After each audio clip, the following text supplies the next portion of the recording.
everybody out there in comic book land. My name is George Serrano, aka The Don, and if you're listening to this, you could only be here for one reason, and that's a brand new episode of the Major Issues Podcast, brought to you by ComicBook Clique, and as always, I am never alone. Sir, please introduce yourself. How's it going, guys? It's Jonathan here, aka Yogi. Yogi is here in studio, and all the excitement is a-fluttering. You know, April is around the corner, Yogi, and there are two humongous events happening in April. We have Avengers Endgame, the culmination of 10 years of films. No one can wait to figure out where these characters end up. And a little bit closer to home here in the Great Big Apple, we have WrestleMania. Yes, we're doing a wrestling episode. Yes, WrestleMania. And so, with WrestleMania and Avengers Endgame around the corner, these are two things that I think almost every member of Comic Book Clique and Major Issues are very big fans of. I thought it would be really cool to sit down and try to figure out why there are so many professional wrestling and comic book fans. What are some of the similarities and the differences and stuff with these two mediums, and why they're a lot more similar than you guys think? But I guess the first question I would like to ask you, Yogi, is which were you a fan of first, comic books or professional wrestling? You know, it's a little strange because so when it comes to comic books in particular, as a child, you know, I used to read.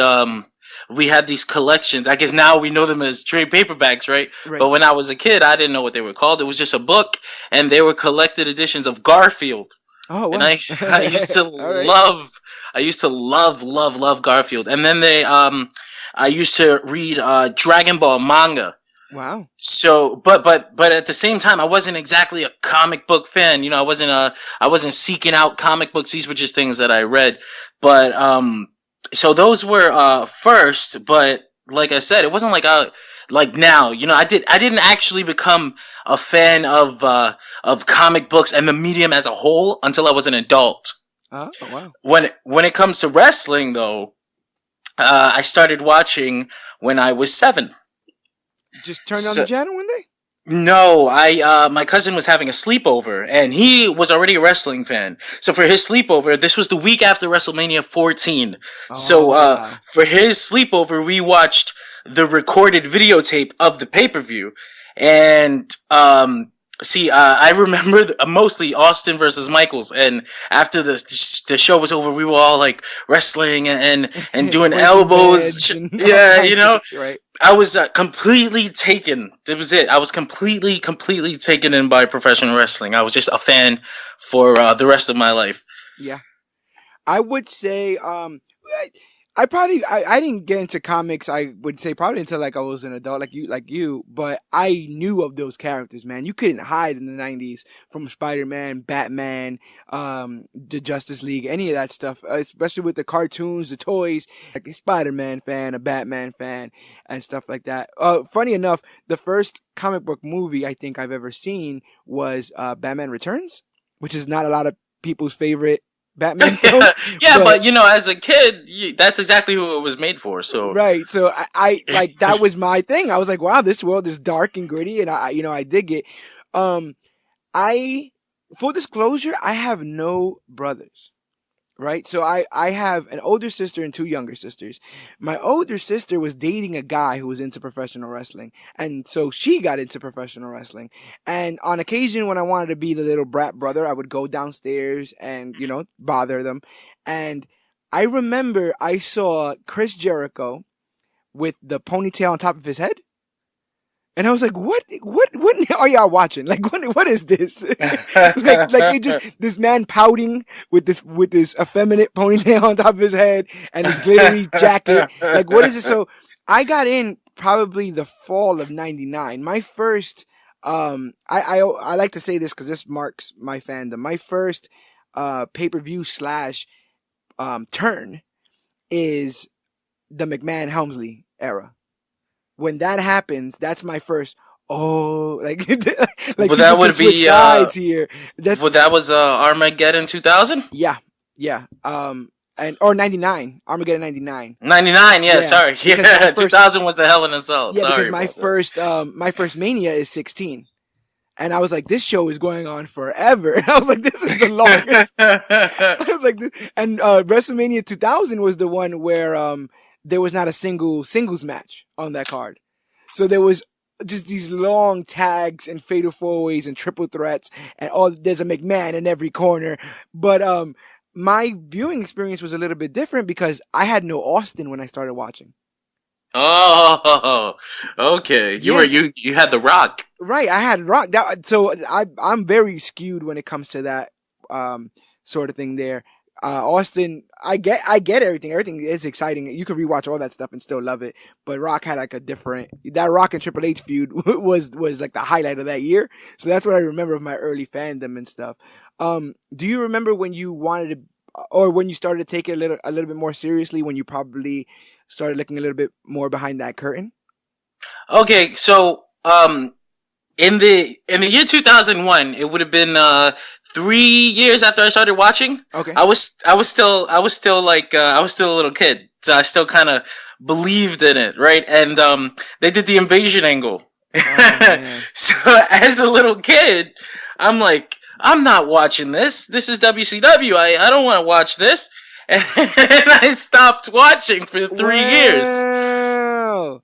For 2 years, Wow. actually. For 2 years, No, two and a half years. and you didn't have one good friend to be like, no, bro, you completely got that wrong. No, It's something else going no, on. like I didn't. Well, I didn't know any adults that watched this. Yeah, that makes sense. So Yeah. I think everybody else, and then in school, this was after like the DX thing kind of died down, all the suckets in class and everything. So it was like it wasn't. I didn't have anybody to be like, nah, bro, you got to keep watching this until I hit the seventh grade, I want to say, and then someone brought in a SmackDown magazine to class, and I was like, oh man, this looks good, and I got back into it. So I was a little bit older when I got back into it. This was late 2003. Evolution was on a tear. I was like, John Cena's coming in. I was a massive, massive, massive John Cena fan back then. I was like, oh, this guy is just like me. Yeah, right. That's pretty big. A lot of people. I mean, obviously there were definitely diehards that jumped in it. Right when John got in, but it gets harder and harder as the years continue to be a John Cena fan. Because the gimmick changed, and then I kept watching him beat guys that I was a fan of. You're like, wait a minute, I remember watching Shawn Michaels in that match, and now he just beat Shawn Michaels. Like, oh, he beat Carlito, he beat Chris. I love all these guys. What the heck? So But I'm since I got into it again while I was older, we had the internet, and I would get online to find results. But you would also see stories. This is happening backstage. This person's leaving, and I'm like, whoa, what is this? So it was just kind of like due to the fact that I got back into it as a teenager, a little bit older, with access to the internet. It just kind of happened. There was no like specific. Let me find out what's happening behind the scenes. I just kind of stumbled across it and discovered that, whoa, this is very interesting. This is a new way for me to watch and enjoy this type of wrestling. I don't know that I would still be a fan of professional wrestling if I hadn't begun to enjoy it in that way. Yeah, it's a different level of enjoyment. I'd definitely say, and it's funny when you talk about that invasion angle. I had went to summer camp that summer, right? And my sister was still watching wrestling, and it became our little thing. Like, we used to watch the Royal Rumble, and we used to write out, like, literally write the entry of the person that came out and who eliminated them. Do that. Yeah, man. Mostly so we could be like, wait, who's still in? Wait, who got the most eliminations? Wait, didn't this person say he was going to be in the Rumble? He hasn't showed up yet. So we did all that, and so I go to summer camp. And it's like visiting day, so everybody shows up. Mom, how you doing? Dad's like, you're making us proud, son. And then I was like, sis, what is going on? She's like, WCW showed up and ECW showed up, and they're trying to take down the WWF. And I was like, wait, what? What? Like, I had heard these hollowed names before, but that whole idea of like, wait, other companies are coming into this company to end it, like literally wrestlers that I at the point never heard of. I never heard of a Chuck Palumbo or nothing like that. So I was like, what are these guys doing? Mike Awesome, what are these guys doing? On this side. and it definitely made things change. I would say around 2004, I start to get hip to things. I think that's also when we all started getting a little bit more comfortable with the internet. Yeah. And I remember distinctively here my first ever what we will call a piece of dirt sheet news was that they fired Chavo Senior, Chavo Classic.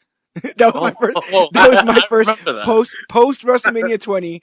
I remember somebody saying, "Oh, they fired Chavo Classic," and I was like, "What do you mean they fired Chavo Classic?" And they're like, "Yeah, right here on this website. It tells me what website is that."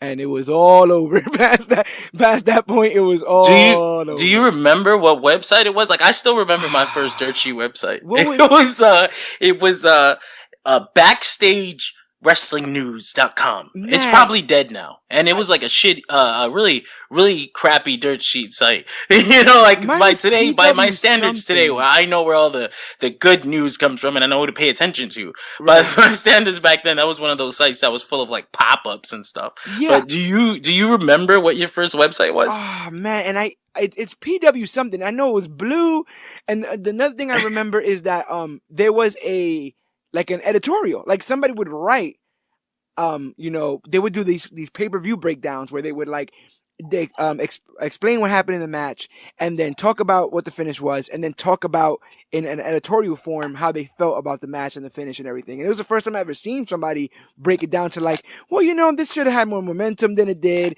and this person seems to be working slow. Like it was the first time I had heard like in-depth analysis to that point, and I was hooked.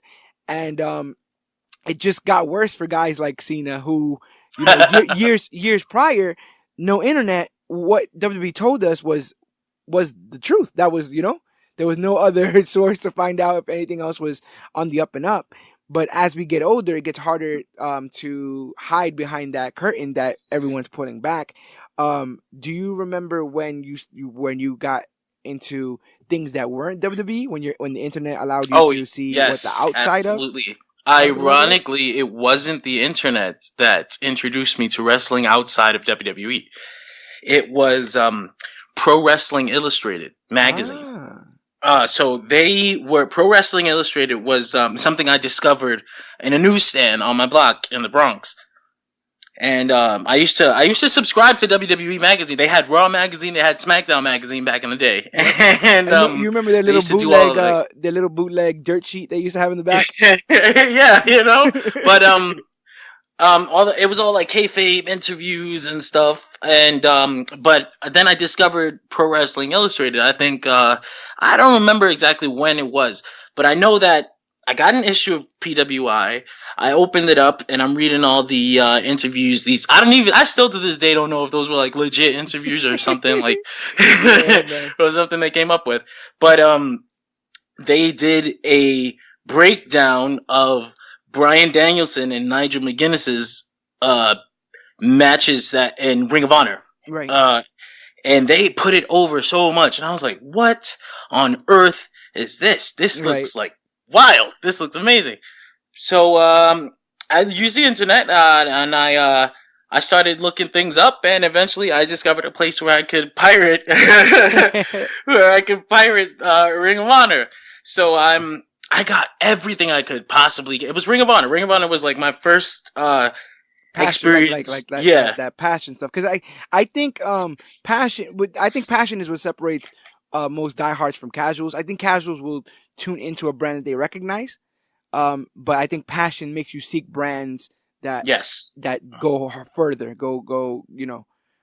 It makes you want to dive deeper into those pools and stuff. And you're not lying about that PWI. I don't remember how I would get my hands on that. It's probably the same thing, newsstands and stuff. I never bought them though. I always skimmed through them, and I'll never forget three names I saw in almost every freaking issue of the PWI. It was Bryan Danielson, the American Dragon. It was Samoa Joe, and it was Yep. CM Punk. And these three people, I didn't know who they were, and I don't understand why they're being grouped in with the same people that I know. Like what are you talking about? Like this is Chris Jericho, and this is Triple H, and this is The Undertaker. Who's this CM Punk guy? Who is this Samoa Joe guy? And why is he on the same list as these other Yeah. people? You understand? Like what? And so I would keep tabs on people just through that, just through those match ratings and stuff like that. I knew that outer workings were happening, but I'll never forget. I was randomly just on Spike TV one day when I saw the first episode of TNA Impact, and when that happened, I was all confused, brother. Jeff Jarrett, what? The Dudleys, Kevin Nash, what's going on here? Like, is this like the home of the misfit toys? Like, what's going on? Like, to me, to me back then, like I had a different. When I first discovered Impact, it felt like it was like this is like a very base view, but this was like my first impression of it. yeah, It felt like the continuation of WCW, that makes sense. or what WWE was telling me that WCW was, because WWE loves their revisionist history. Yeah, the winner writes the book, bro. Yes. You know how that goes. Yes, so that's how it felt to me. I was like, "What?" And then exactly like you said, Jeff Jarrett, Kevin Nash, freaking the commentary even sounded like WCW. Everything felt like Don West and I was like, yeah, I was like, okay, this is it. and then TNA just watching that episode of Impact, they were very smart because I'll never forget the episode ended with the Dudley Boys joining Impact, which was a big deal. If you had just watched this on a whim, you would recognize the Dudley Boys. Whether or not you continued to watch WWE or whether you followed their career in ECW, you knew who those guys were. And Kevin Nash, I think, was also in that ending. So it brought you there. But that's not the reason I tuned in the next week. The reason why I tuned in the next week was because there were 2 enhancement matches that took place. One was with the guy I had kept hearing about, Samoa Joe, and he just murdered a cruiserweight. And I had never seen such viciousness, and I had never seen the idea that like, oh, if I can move like them, I deserve to be in their division. Like, that was the first time I ever heard that. I was like, wait a minute, like, is that legit? Like, we're really doing this? Like, he's like got 100 pounds on everybody here. Like, we're still gonna do that, and he was killing it. And the other enhancement match that I saw that I'll never forget was my boy AJ Styles. And that started a love affair that I have to this day. He's one of my favorites of all time. And I just remember thinking like it was literally like a glass ceiling broke. Like, I thought I knew everything I needed to know about professional wrestling, and I thought I knew everything about like what move sets and what people do out there, what constitutes a good match, what constitutes a good character, all those things. Because TNA had to find their footing for a while. Even when I liked that episode of Impact, I wasn't necessarily sold like, oh, this thing is going to be the next best thing. But it did slowly start to gain that momentum, and it started to show us a lot of superstars. Just the same way that ECW introduced a lot of international superstars to the people in the 90s, I feel like TNA and Ring of Honor did that same thing to people in the early 2000s. So, tell me a little bit about your international fandom when it comes to professional wrestling. Well, the way that goes is WWE put out a Chris Benoit. It was like a documentary. I think it was called Hard Knocks. Yes. And on the extras, they had matches. And some of the matches, I don't know, like to this day, I don't think I ever looked it up, but some of the matches were New Japan matches that Benoit had as Wild Pegasus. Oh, did they have any of his cup stuff? It might have been. It's really impossible to buy the DVD now. Like, I don't know where it is for all the obvious reasons. Yep. But it might have been. It might have been the best of the Super Junior stuff. Okay. But it was I think it was Benoit and Jushin Liger. And I was like, you're like, who's this guy?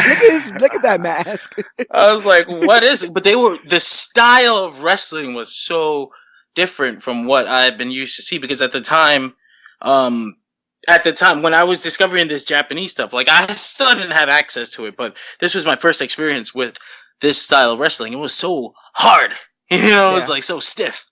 And it was like, legit, it looked like a struggle. And at this point in time, WWE was still their matches were kind of cookie cutter.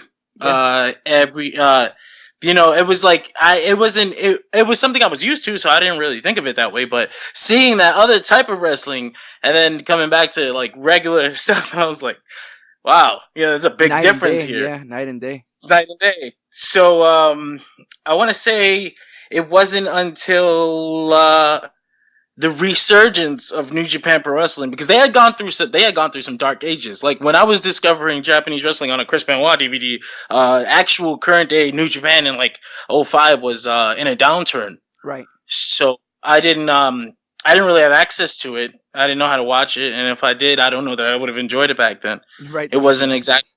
Yeah, it wasn't exactly what I was watching on the Benoit DVD. So it wasn't. It was I want to say late 2012, early 2013. I found it was Wrestle Kingdom. What number was it? It was I forgot what number it was, but it was like Wrestle Kingdom 7, Uh huh. and the Bucks opened up. I already knew the Bucks were by then. I was like, had my fill of indie wrestling by 2013, 2012. I was like, whoa, you know. So Yeah, and that's another thing too. Like the Bucks, I had been familiar with Generation Me in yes, in Impact. yes, exactly. So it's like you I, start to see people, and you're like, wait a minute, I remember you, and they eases you in a lot more. I would say that watching indie wrestling from America is the reason that I even was interested in checking out Japanese wrestling. It wasn't like it wasn't like 2014. After AJ Styles went to New Japan, that's when it really started getting heat in America. And then they Yeah, did the tour with Ring of Honor, and everyone knew what New Japan was. But just 1 year before, one and a half year before that, it was like something that I just kind of stumbled upon. Like, well, let me see what these guys are doing in Japan. And watching for them, I ended up seeing Okada versus Naito, oh wow, and they did this thing where the fans got to vote for which match would be the main event, and it was the Intercontinental title match between Nakamura and Shinsuke Nakamura and Hiroshi Tanahashi, or the heavyweight title match between Kazuchika Okada and Tetsuya Naito. yep. And the fans voted for the Intercontinental title match to be the main event because Hmm. Nakamura and Tanahashi were the bigger names than Okada and Naito at the time. Yep. And I remember this is my first time watching, and I remember seeing Okada and Tanahashi went into that match with a freaking chip on their shoulder because they got their main event taken away from them, Yeah. and they absolutely killed it, just killed it. And this was like my first time seeing these guys, and I was Yeah. just like, wow, like this is amazing. What the heck? This is wild. I can't believe I've never watched this before. So I went backwards a year's worth of shows, and I started watching from Wrestle Kingdom. I want to say 6, Okay. where Tanahashi defended against Suzuki, and I watched a year's worth, and I just kind of caught up to New Japan, and ever since then I've been like paying attention very closely, and it's something that yeah. No, you weren't lying about that explosion in 2013, because I was aware of Japanese wrestling mostly because of Brock Lesnar. I was very curious as to why that man was over there and what he was up there doing. Like I knew, I read enough wrestling autobiographies to know that NJPW was a very prestigious promotion, and their title was not one that was just thrown around, especially not given to foreigners willy nilly. And so when Brock won it, I was like, wait a minute. And then Angle won it, and I was like, oh, there's something happening over there. Like something happening over there in Japan. But it was definitely when AJ got there that I started paying attention more closely. And you, some could even say they probably weren't even really looking for our fandom here. Like they weren't going out of their way to ingratiate American fans. They just had a good product, and we ended up getting the bridge over there. But it wasn't like the NJPW was struggling and they didn't know how to reach American fans. I think that eventually all it took was time, and they would get their attention sent over there in that direction. I think that they weren't at the time before they brought in AJ Styles. I don't think that they were trying to reach an American audience yet, Right. Yeah. but there was like a contingent of fans in America on the internet. I won't name them by name, but I do know who they are.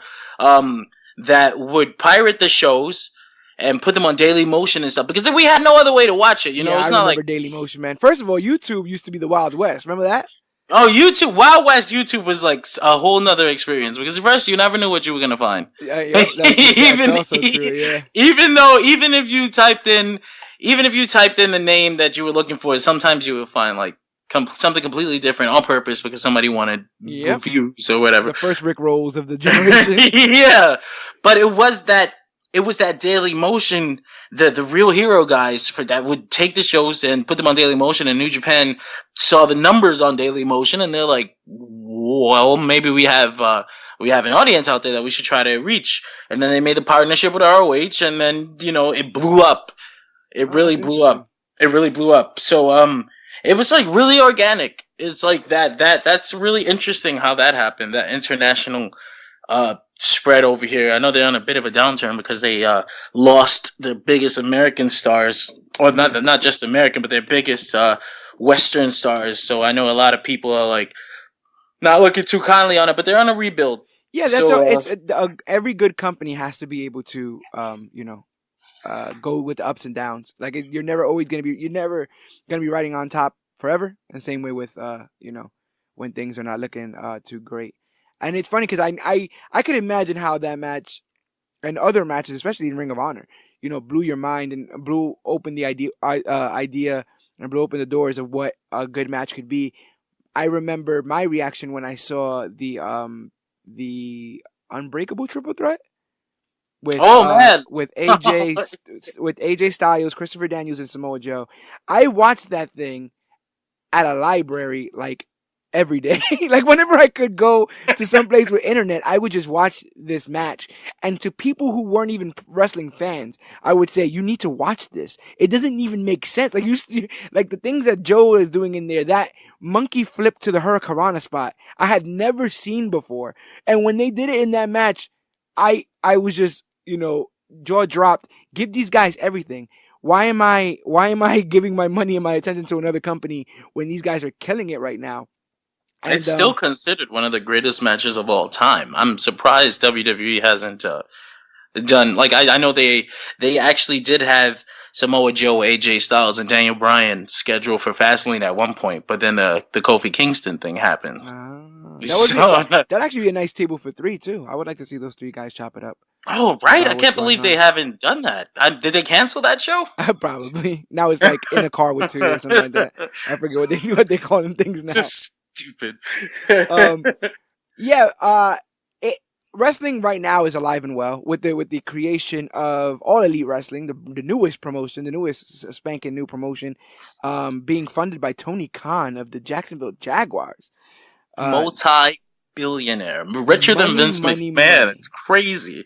And that's what you need to play this game, man. You need money, and you need a way to get your product out there. We've seen all kinds of businesses fold and be born And a again. passion. You need a Yeah, passion for this. One of the problems with TNA, well, they had it back. They had a big money backer. They had Dixie Carter's father, yep, Panda Energy and anything. But I don't think Dixie had the passion that was necessary. She just kind of knew the guys that she knew from the '90s, and then like when yeah, they came, they took advantage of her, unfortunately, and then yeah. It's like they're killing it in the matches like we were just talking about, that Unbreakable Triple Threat, and then you move forward and Dixie's like, but you know what we could really use? Hulk Hogan. It's like, wait, well, whoa, hold on. let's get rid of the six-sided ring that has identified us since our inception, and let's get a normal four-sided ring because it makes Hogan comfortable. Matter of Yeah, fact, I know what to do with those Monday Night Wars. We'll bring in the Nasty Boys. that was a big And mistake I was putting like, TNA what? on Mondays. What? That was No, like, I'll never forget. shh, I'll never yikes. forget. They decide to go to war with Monday Night Raw after the Monday Night Wars. We'll talk about that in a second. So what did Vince McMahon do? Vince McMahon pulls Bret Hart out of mothballs and gets Shawn Michaels to apologize to Bret Hart after 15 years or something like that of drama and just heartache and conspiracy and anger. We never thought we would see that ever again. So Vince McMahon just pulls that out on a whim the first night that they compete with one another. It's like, oh, by the way, Bret Hart's coming back and he hasn't been around since 1997. And I was just like, that's not fair, Vince. Like that just showed the strength there. Right now, bullet to the head, gun to the head. Bullet's not going to do anything. What would you say you are more of a fan of if you had to pick one? You mean like a promotion or just like out of those two? Professional wrestling or comic Just books? it. Oh.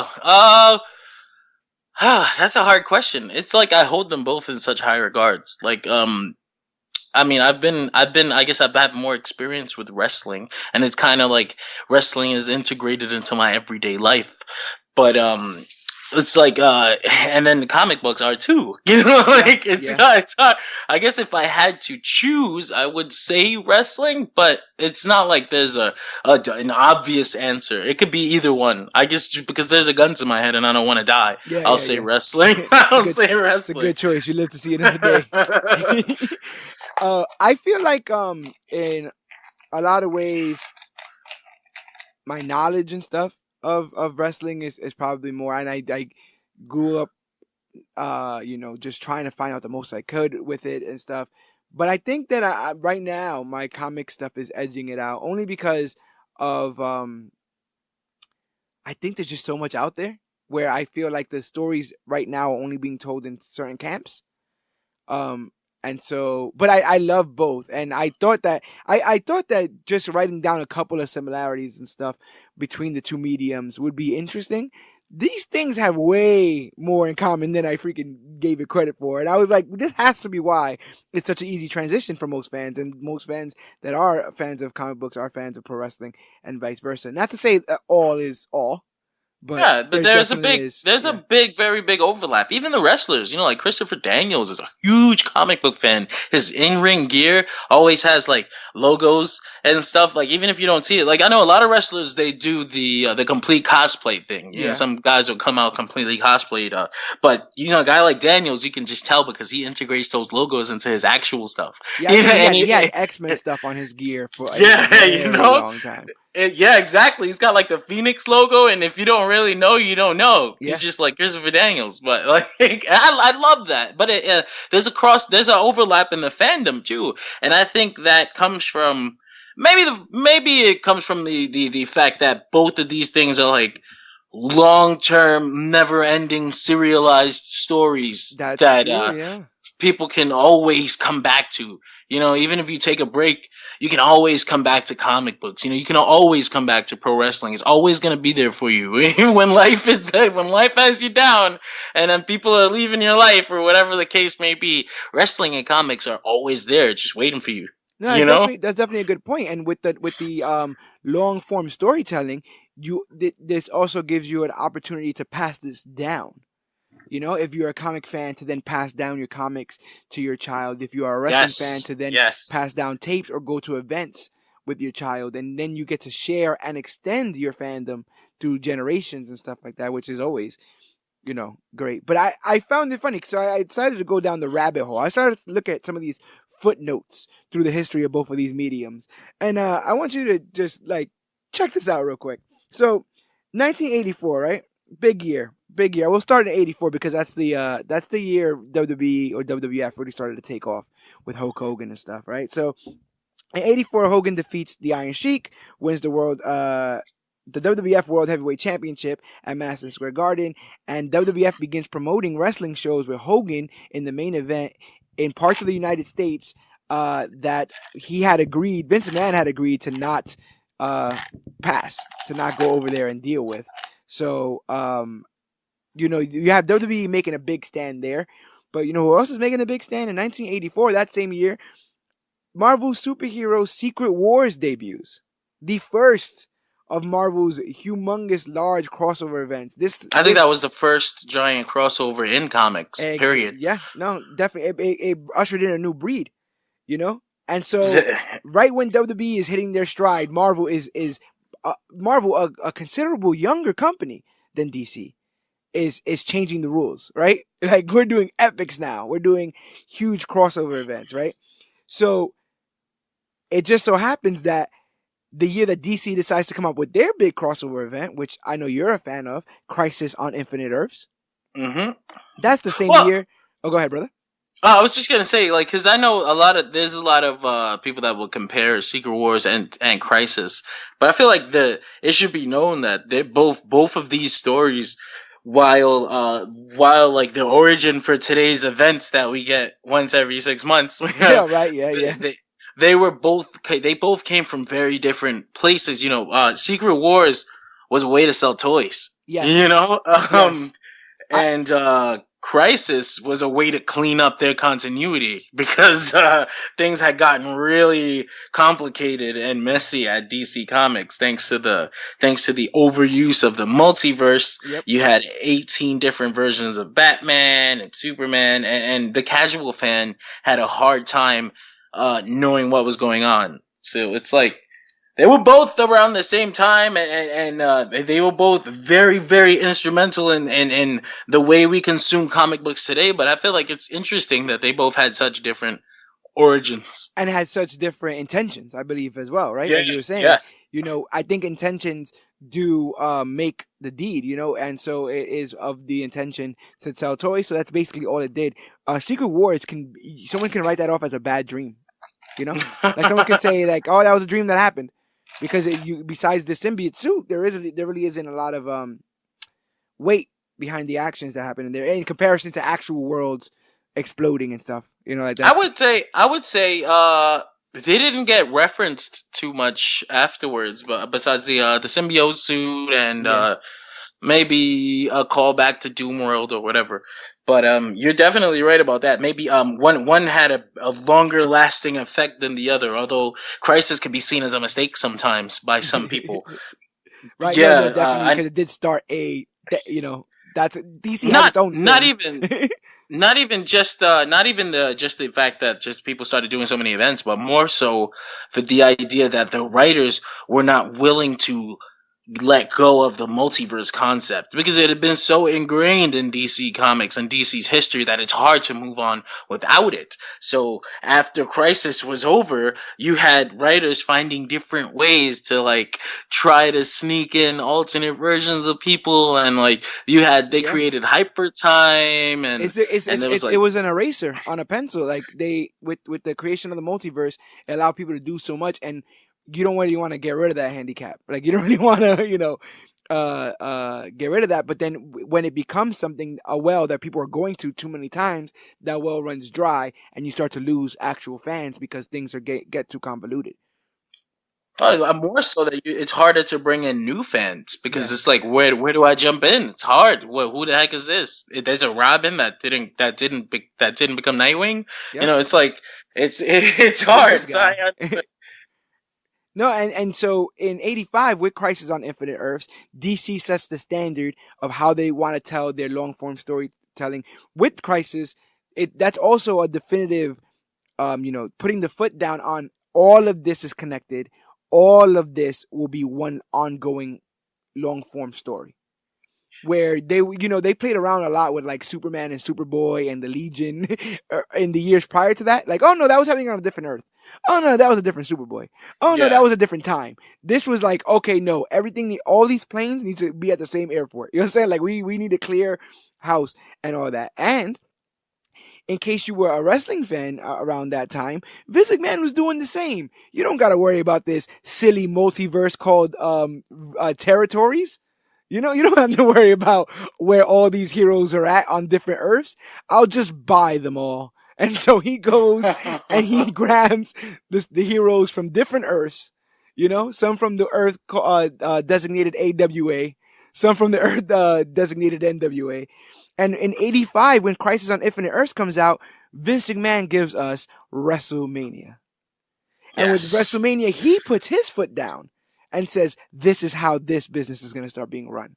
The biggest gamble in the history of professional wrestling up until ever actually. They put their company on the line. Yep. He put every cent that he had into WrestleMania. Had that failed, there wouldn't be a WWE today. And they still talk about the death threats that he was getting for this event. No, For well, the idea that he was... they say it's because of the event, but let's be serious here. Vince McMahon he was not making any friends back then. He was absolutely on a tear, just completely murdered, just completely upending the landscape of professional wrestling at the time. Like, if you're listening to this and you're just a comic fan and you don't understand like why it was such a big deal, you need to know that prior to Vince McMahon buying the company from his father, buying the company, not being handed down or anything, he worked and he made the money and he bought the WWF from his dad.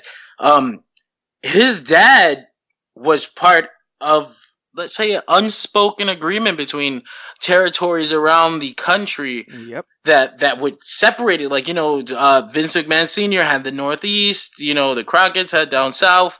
It goes on and on and on, and you did not cross into someone else's territory. That would see it was like mafia stuff. Yep. Like you Yeah. could die. But so you ran in your networks in your area. They ran on their TV networks in their area. But then came the advent of cable television, and Vince decided that maybe I want to run nationwide, Yep. right? And if you're gonna run nationwide, then you need wrestlers that people all around the country are familiar with. So he started buying wrestlers away from these territories, and the territories would slowly die because they lost their top people. And then Yep. Vince would offer you, you could you could sell to us, or you could just die, and we're gonna take over Yeah, anyway. because we're still gonna be, we're gonna still keep doing what we're doing. So you Yeah, either to get in when you can get in, or you'll be left by the wayside like everybody else. And ruthless. it's yeah, no, it's a rough position. And when you think about the idea that when you consider like this wrestling boom in the '80s, the rock and wrestling and all that stuff, WrestleMania, how it's headed by Hulk Hogan. Could you imagine a world in which DC bought Superman from Marvel? You understand? Oh, Like a world in which DC wasn't doing well and then just like stole, not that it wasn't doing well, but like, they were at a level of success I and think you're through, talking about yeah. Captain Marvel. Oh no, DC well that is kind of true. It is kind they of true. did do that though. Well, it was like Fawcett was already on a downturn, and Yeah, it there was a was big giant. We could do a whole nother podcast on the legal situation there. But Fawcett and Capital. Is it Capital? Capital's another one, right? yeah, what do you mean? Charleston. Oh, Charleston Comics, CC. Yeah, There's a DC lot. had bought. Yeah, they had bought their fair share of other comic imprints, and put them into their multiverse. Yeah. So I mean, there's another similarity right there. In that, the only difference being that Vince was. Vince was doing his by force, Yes. and Yes, he DC was is. kind of just picking up what was available if these people were selling.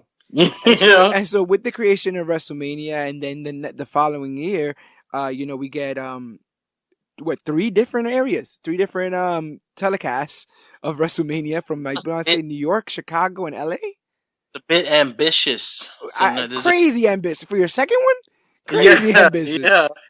Crazy ambitious, but I mean, it was showing that the ante was being upped. This wasn't a case anymore like the Western, where everyone can just do one and they could all just be fine, and that's that. People are playing for keeps here in both the wrestling and the comic book world. As 86 starts to roll around, we get both Watchmen and Dark Knight Returns, which change everything, right? Like that that changes the entire medium of comic books and how we look at them and how they are written and how narration is done and how time jumps are done and how inner monologues are done. I think some people still look at those books as a mistake. I can I see that don't argument. I can see it's the personally. Attitude Era argument, right? Like how some people Yeah. now looking back are like, well, maybe not all that stuff was necessary. Well, it's like it more comes from the fact that some of the people that became writers in the generation after those books misunderstood what those books were doing and put that into their work, and then that Yes. stuff became a little popular, Yeah. and then that led to almost the death of like the comic industry, like Yeah. No, no, you're right. the 100%. they misunderstood the way these stories were being told. Like they weren't being told as dark and gritty for dark and gritty's sake. This is just the way that this story needed to be told, and they were given the freedom to do that. But other people thought it was so cool. Like Batman is freaking trying to break Joker's neck. Oh my god! All the time, Like, like, and they want that all the time. Like and legit, it changes yeah, it changes Batman to black, all black. You know what I'm saying? Black in and a way, gray, all it's black. like we should always we should respect the what those books did for the medium, but at the same time it wasn't all good. Yeah, We might not be where we are today without them, for sure, So Hmm. you don't want to be like, you don't want to look back at it as a mistake that you want to erase from history. Right. But there was definitely a downturn after those books. I mean, not directly after, in the way like in like those books came out and then shit just went down. No, it was just like a I don't want to. What's the word I'm Like looking it's like a for? tonal shift. Yeah, not. It's like it was like a slowly, like things got really big and then the bubble popped. Oh yeah, yeah, it You burst. know. Yeah, yeah. You when those books come out, they gather a new level of fandom. As a matter of fact, a lot of adult fans, a lot of Yes. self-admitted adult fans, a lot of like, oh no, I'm digging this, I'm into this. I think Watchmen is on the 100 novels to read before you die, or 100 greatest It American is. novels of all Time time. magazine. Yep. Yeah. Um, and so it was definitely no slouch. And so things are changing, man. Things are definitely changing. And even with Marvel creating the crossover event, DC with these side books are showing that they're no slouch either. And you know who else isn't a slouch? The Crockett family, because in 1988, the Crockett family sells a majority interest in Jim Crockett Promotions, one of the last promotions left after Vince gets rid of all his competition. And the buyer? Turner Broadcasting Systems in 1988, resulting in the creation of World Championship Wrestling. He wanted to try that wrestling. I think I can go ahead and try myself a little bit of that wrestling. And so Ted Turner, yeah, Turner Broadcasting Systems creates a World Championship Wrestling in 1988.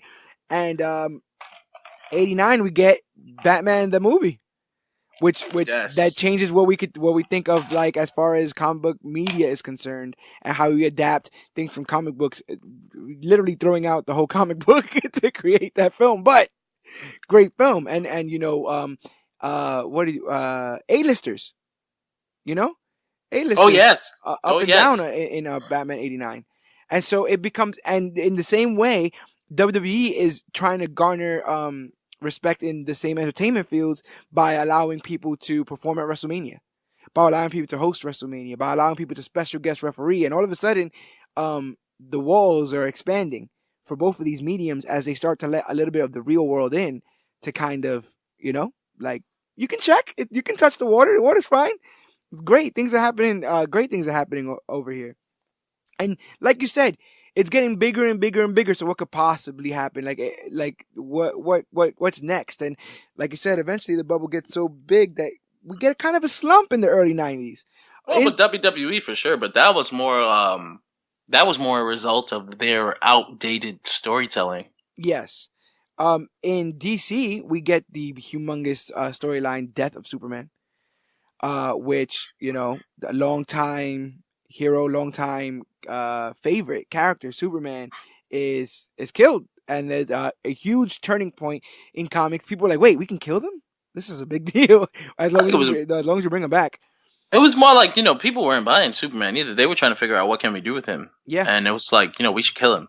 Yeah, and right. the story. I think a lot of the story where it's like they it's like you guys aren't appreciating him, so let's take him away from you. Exactly. I mean, and how curious that in the same 5 year period, of Superman, being killed in the comics, our resident Superman, Hulk Hogan, he ain't getting the love that he used to get.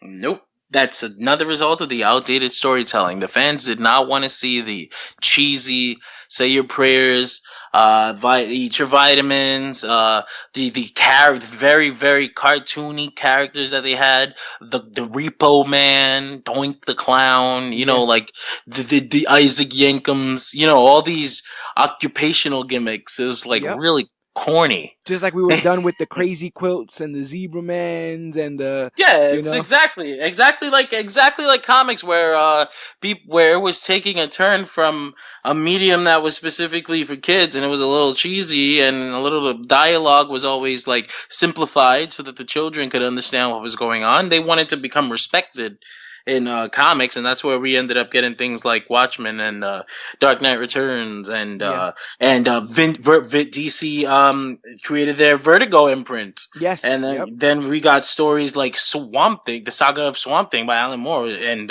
Sandman, and the very unrelated Sandman Mystery Theater, You and got all these Hellblazer, Animal Hellblazer. Man. It's like all these they were called sophisticated reading because they wanted to create comics for adults, for Yeah. people that they wanted to be respected. Well, they were, Unfortunately, like you were just saying, they were catering to an audience that had left.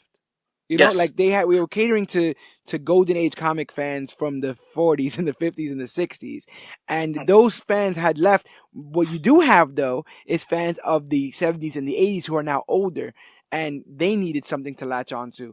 And it's the same thing with professional wrestling. You know, we love your Pipers and your Snookers and your Hogans, but eventually we're gonna need a new generation. uh, uh. And so and so Yeah. we start moving into sort of kind of the new generation era.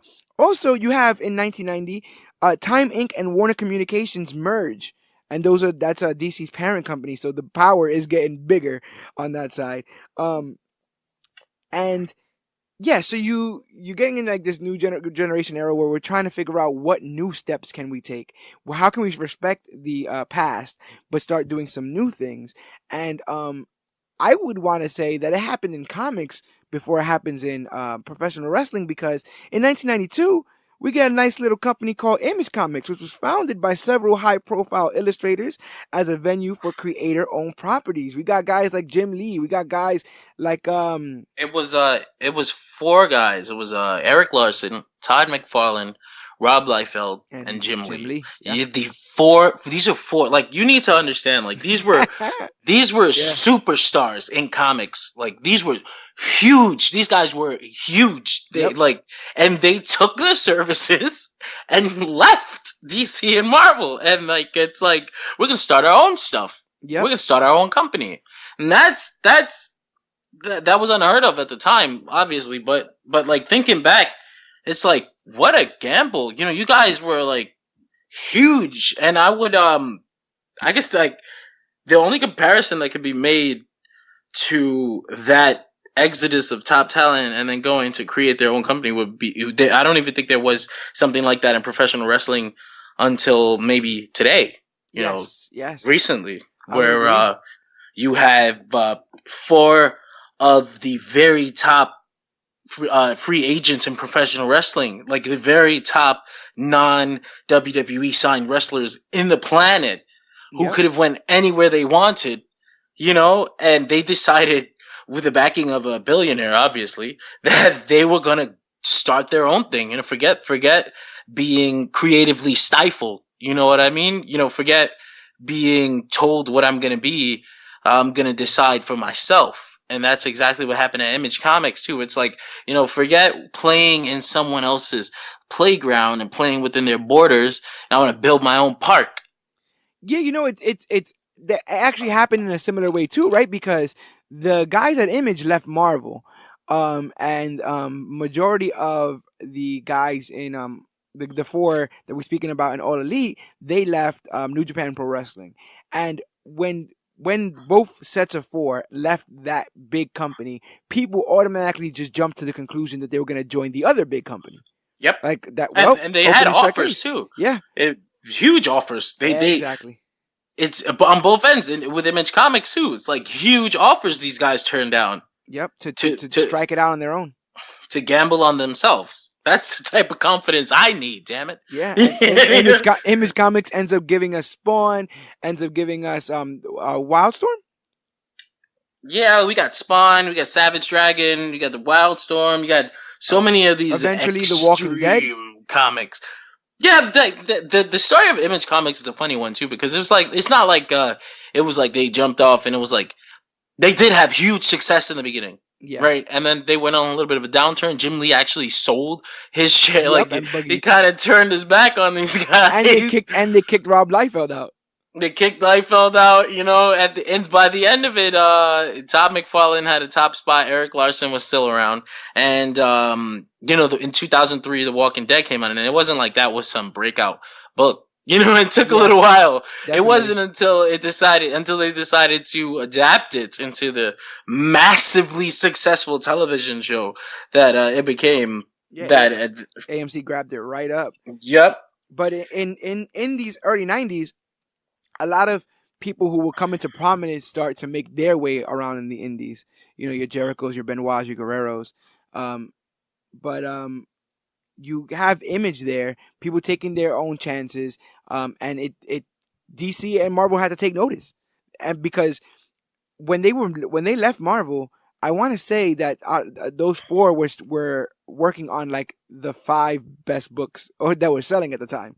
You know, like some of the highest books selling for Marvel were direct result of the people who just yes, left to work for yes, Image, which caused a little bit of strife there, but good for them for putting their flag into the ground, and absolutely. it just keeps on moving because the very next year, Raw debuts in 1993 on the USA I Network.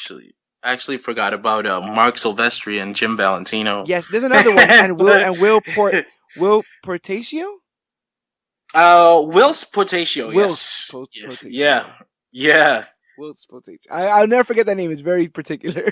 It's Will's, damn it. No. Yeah. In '93, you got WWE Raw and the Mexican promotion AAA gets created. But in publishing, in '93, Tops, Claypool, Alternative, Bingo, Hall of Heroes, Lightning, Azteca, Dagger, Majestic, Triumphant, Disney Vortex, Eclipse, Innovation, Personality, North Star, and First Comics all closed down as publishers. Jeez. uh, yes, the comic book publishers started closing left and right, and in these early years, WWE's numbers ain't doing too hot. You got guys, you got talented guys up there. You got Brett, you got Sean, you got Diesel and stuff, Razor, Yoko, but they're not. We still haven't figured out why these guys are more important than the guys you told us were important in the '80s, like the Hogans, the Macho Mans, the Pipers, Snookers, and stuff like that. Do you remember wrestling back then? Do you remember like the idea In of like 90 in 93? like the idea of like action figures and seeing Hogan on television, like a pop culture? Uh, I would say that, well, I was born in 91. uh-huh. So Right. the first instance of wrestling that I had seen, I wouldn't even have known it was wrestling. It would have been the Macho Man snap into a Slim Jim. Ah, right. Yes. Yep. You know, I thought he was the Slim Jim guy. You Yeah, know? why that guy loves Slim Jim. I wouldn't have questioned it back then. I was just like, that's a commercial, a Slim Jim guy. Going back now though, as an adult, is there anything that you generate towards that you realize had you seen it maybe when you were older you would have dug more in the '80s and the '90s and early '90s? Oh my! If when it comes to early '90s, going back as an adult, nothing. It would have been All Japan Pro Wrestling. Like Okay. I spend a lot of time now watching '90s All Japan Pro Wrestling. Like that is honestly what I consider one of the greatest eras of pro wrestling history. The Yeah. the story, there's a long term story that they were telling called the King's Road, where the company had dealt with the loss of a few of their top guys, so they invested in their younger generation and they built them in a way that has never been done, was never done before, and has never been done since. And we could do a whole. There could be an hour of me explaining how it works, but basically the gist of it is they banked on about four guys, and they Uh-huh. had these four guys wrestling each other, not like constantly, not like today where you would see like where like the top companies would run a feud into the Oh ground my God. Yeah, you know by they're having going people wrestle over and forever. over and over again. But over a period of, I'm gonna say, like 8 years, you had guys you had guys interacting with each other and teaming up and going against each other, and they were telling stories in the ring where it would be like, okay, the last time I wrestled you, you beat me with this move, so the next time I'll wrestle you, I have a counter for that, and I have my own move. Ah. And then the next time you wrestle, you'll have a counter for my counter, and now I have to create a new move It's to a, beat you. they're actually telling stories in the And ring. and it's the stories are being told in the ring, and it's like something like today I'm just fascinated by it, and the matches are like they didn't feel so choreographed. It felt like a struggle. Yeah. Like everything wasn't so clean and pristine, and it looks exactly like it would in a video game if you press X. It was like it's like a struggle. Right. It looked like nothing ever looked the same. People looked like they were dying in the ring, and unfortunately, some of them did. One of them did die in the ring later, much later on in his life, Misawa. Yeah. But as a result of that very hard style. But still, looking back as an adult in that era in the 90s, it would be All Japan Pro Wrestling, because WCW still hadn't in the era you're talking about, WCW still hadn't gotten their cool factor, and No, as a matter of fact, in '92, Flair goes back to WWF or goes to WWF. yeah, And is in their Rumble, and, takes their title, all that stuff. So it's like, what's going on here? yeah. So WWF and WCW would not have been something that I would have enjoyed today. I probably would have been a tape trader back then, Right, or right. nothing. No, I definitely get it. Yes, and then in 1994, we get Eastern Championship Wrestling succeeding from NWA to In be the most rechristened. crazy way Yeah, right, possible, though, right, throwing that title on the ground, still taking the title, thanking them for giving them the title, and then throwing that title on the ground, spitting on the floor, and saying we don't want nothing to do with NWA. And they had no idea it was coming. Nope, It was and they had to do press conferences like, "Oh, we do. That guy is the champion. He's still the champion. Don't listen to what he said about throwing the belt on the floor. We still recognize him as the NWA champion." There's a lot of stuff going on there, but yeah, I feel like ECW. I feel like while in spirit, Image Comics is AEW. I feel like the business side was more ECW, where they had guys who were more fans in the business aspect of it, more so than good businessmen. Yes. And so on their pure talent and passion alone, they got really far. But they thought that they were a little bit mismanaged. Yeah, but they didn't have. I mean, you look at like Image Comics. You look at like in their height, they were like missing publishing dates, and they were like hiring way too many people and busting budgets and all this other kind of stuff. And it's because like you said, they were rock stars. Every one of those guys left. Think about it. If the guys in the Elite had all left and all started their own promotions individually, because those that's guys basically what. Yeah, yeah, exactly they go to what Image and they all have their own imprint on Image, where they all can hire their own staff and all that kind of stuff. So it definitely goes crazy, but it's definitely the time to start taking your chances, because ECW taking its chance, then Paul Heyman, being the criminal mastermind on that side of things, he ends up bringing us guys like Eddie Guerrero, like Dean Malenko. He ends up bringing in the Rey Mysterios, the Psychosis, and all that stuff. What are your memories, or what's your feeling when you look back at some of that ECW stuff through the documentaries, all that stuff? The idea that that small bingo hall in Pennsylvania cultivated some of the greatest talent that we've ever seen. Well, I have a different perspective on ECW, because I like when I got back into wrestling, WWE had just put out the Rise and Fall of ECW DVD. Okay. And that Pretty was my good first DVD at the time. At the time, they weren't doing a lot of DVDs on other companies. It's still like one of the best documentaries they've ever done. Yeah. Just because of how unfiltered it was. It was raw, There were some stories they kept out because, as we all know nowadays, ECW was a pretty crazy place, and some of those stories can't be told on a WWE sanctioned DVD. Right, definitely. But so that was like my first experience with ECW was that DVD, and I was like, wow, I'm gonna go back and check it out. So eventually, I discovered the internet, and I was able to download every single show, every single pay-per-view, all the TVs. I was able to watch complete feuds, like I got to watch Tommy Dreamer versus Raven all the way through, and that spawned like RVD and Jerry Lynn was like something out of a video game. But when looking back on ECW, first I respected the I want to say the creativity of Paul Heyman and the wrestlers that were under him. He was like everybody knows Heyman is like a he's like a bit of a con artist, right? Yeah, right, But yeah, yeah. like he's a known liar and everything. But that's what he needed to make that little company I succeed. mean, Like all he, promoters are in a way, right? yeah, That's their it went job. in So, wrestling. In wrestling, this is the most carny business ever. You know, right. So like you have to be able to talk out of both sides of your mouth. You have to be able to fib sometimes, and you definitely have to be able to exaggerate. And Paul Heyman could exaggerate. He got people to believe in people like Taz, yeah, who this tiny little guy. who changes the game of what a champion could be. A champion could just be this stoic, barely talking monster, that just runs through a company and its roster and stuff. That's one of the things about ECW was their willingness to take chances. Yeah, Not everything worked, but when it did work, it worked.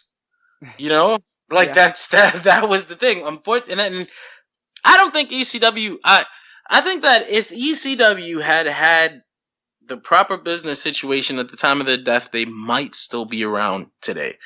Unfortunately, there was a mismanagement of money and bad deals were made, and the business side of things ended up killing what was a really fun promotion. right. But yeah, when looking back on ECW, the one thing that I respect the most would be their willingness to take chances. We don't see a lot of that today. Yeah, definitely. This And very some of the formulaic. chances they took, I would have never taken, but it led them to success. And so you got ECW, born, and they're bubbling. WCW decides, screw it. They ain't no point in hiding it anymore. We are here to compete. And in 1995, Monday Nitro debuts, basically in the same time slot as Monday Night Raw, creating what we know as the Monday Night War, where WCW and WWE fought for ratings every week for their respective Monday Night Wrestling programs. WCW starts to get a little bit of momentum in 1996 when Scott Hall, and Kevin Nash go over there. They leave WWF as Diesel and Razor Ramon and show up over there as Scott Hall and Kevin Nash, and then announce on July 7th that Hulk Hogan is their third man in the stable, NWO. And also in 96, Bret Hart gets screwed. Or I think that's 97. I feel like a big part of that that WCW getting the edge on WWF at the time was that when Scott Hall and Kevin Nash came over to WCW, there was no internet back then, Nope. So a person who was watching WWF on Monday, on the previous Monday, they would have seen Big Diesel, or they would have seen Razor Ramon, and then it's like, what are these guys doing in this other company? Like, are they going over there for us? Like, these are WWF guys. They hadn't said their name, and WCW purposely kind of, um, insinuated that they were still Diesel and Razor Ramon Mm-hmm. by not giving them names and just letting them act the way they had acted in their gimmicks before. So it was like, Yeah. are these WWF guys there? And then it's like, holy shit, let's watch this and see what our guys are gonna do. And then you didn't realize you just got tricked into becoming a WCW fan. you know That's smooth. That's smooth. But that's all they needed. They needed something familiar, and these comic books do it all the time, right? Starting again with number one. Yeah, you remember this. You remember this guy. You remember this story. Follow through. So, I think, yeah, that was a good way to do it. And the NWO also changes the game of what we think of as far as stables are concerned, in pure numbers alone, right? Like in pure, it just changed the like, game. It changed the game in a lot of ways yeah, because they were bad guys, but yeah. they were so cool and they Hmm. sold so much And they merchandise. won so much. They won all the time. They won all, like we lived in an era for a very long time where, even though um you know it's traditional for the good guy to chase after the bad guy until he finally gets it, you also have long stretches of Hogan just beating everybody. Like, it didn't matter who you were, how much heat you had, it didn't matter, you were going to lose. And in the same sense, here now we're changing the game. Well, yeah, you're a good and popular good guy, but you're still not as popular as my bad guys. And so we're going to just go in that direction, which was a big deal. It's the same thing like when comics like Superman are not selling, but maybe a Teen Titans is. You know, it's like, well, the audience is speaking. I know who you are. I know why you're important, but they don't want you right now. They want this thing. They want this thing on the side.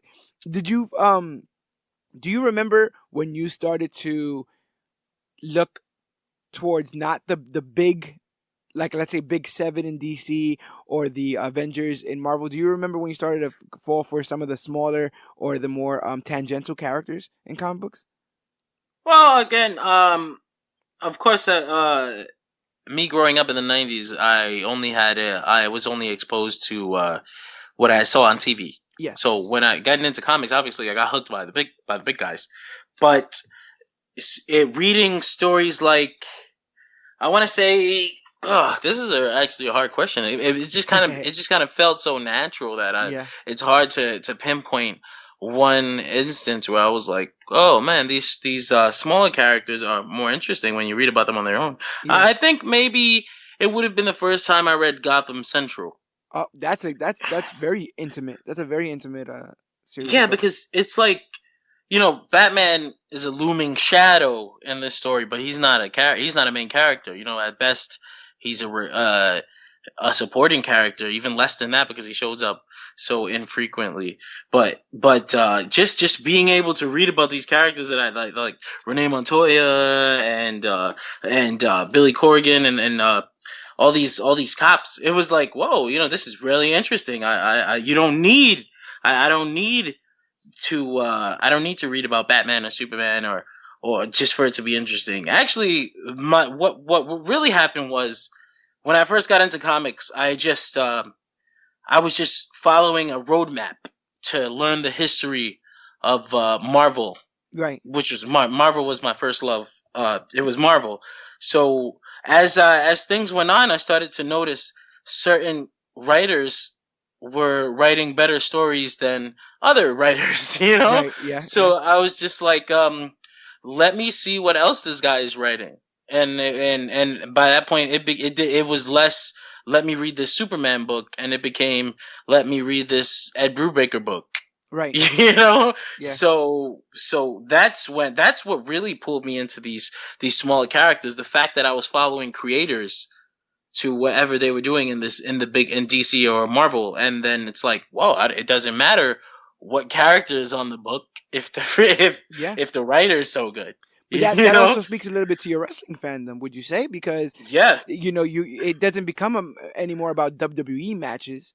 It becomes about wrestling matches, and you start yes, to follow writers or wrestlers that you like around the world in different promotions, and it yep, it doesn't matter what promotion or what character that they're writing for or writing under, because when push comes exactly, to shove, they're going to it's going to be good because you they're gonna already perform. Yep. you can already count on that level of quality there.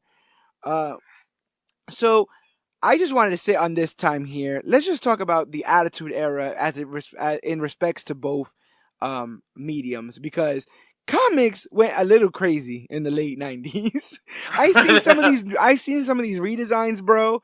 I've seen Thor as Thunderstrike. Stuff like that. well Th- let There's Well, a let's lot. talk about, yeah. There's a lot. I guess we should talk about WWF's Attitude Era at the time Well, let's first move it because back. Let's move it back because I yeah, think it actually starts with that creation of the NWO.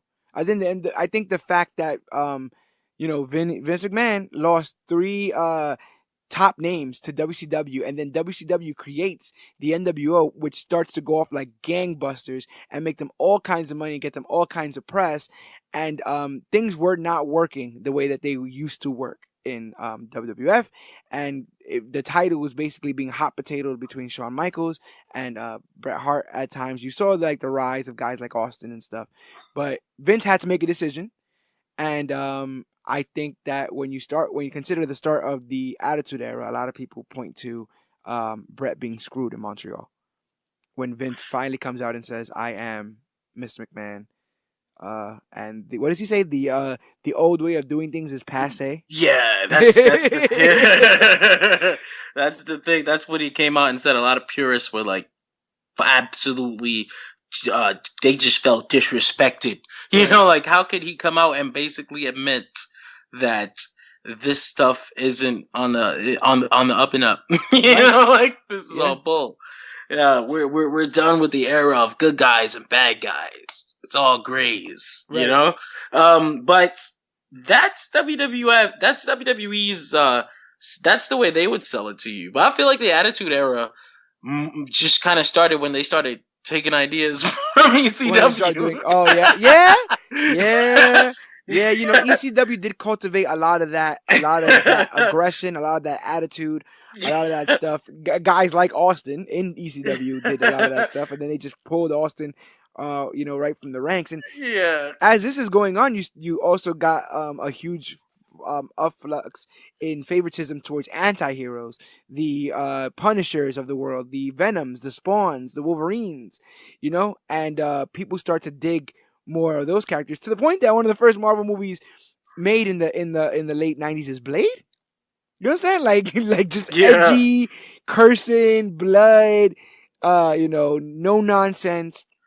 I would say, would I say that that's the first successful Marvel superhero movie?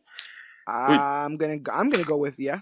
Because I'm like, I know they have tried before. You know, Marvel on TV was more successful. You had the Incredible Hulk. Yes. You had the cartoons. Yep. You know, Yep, and those go as far but back as the '60s and '70s. Some of those cartoons. yeah, yes, exactly.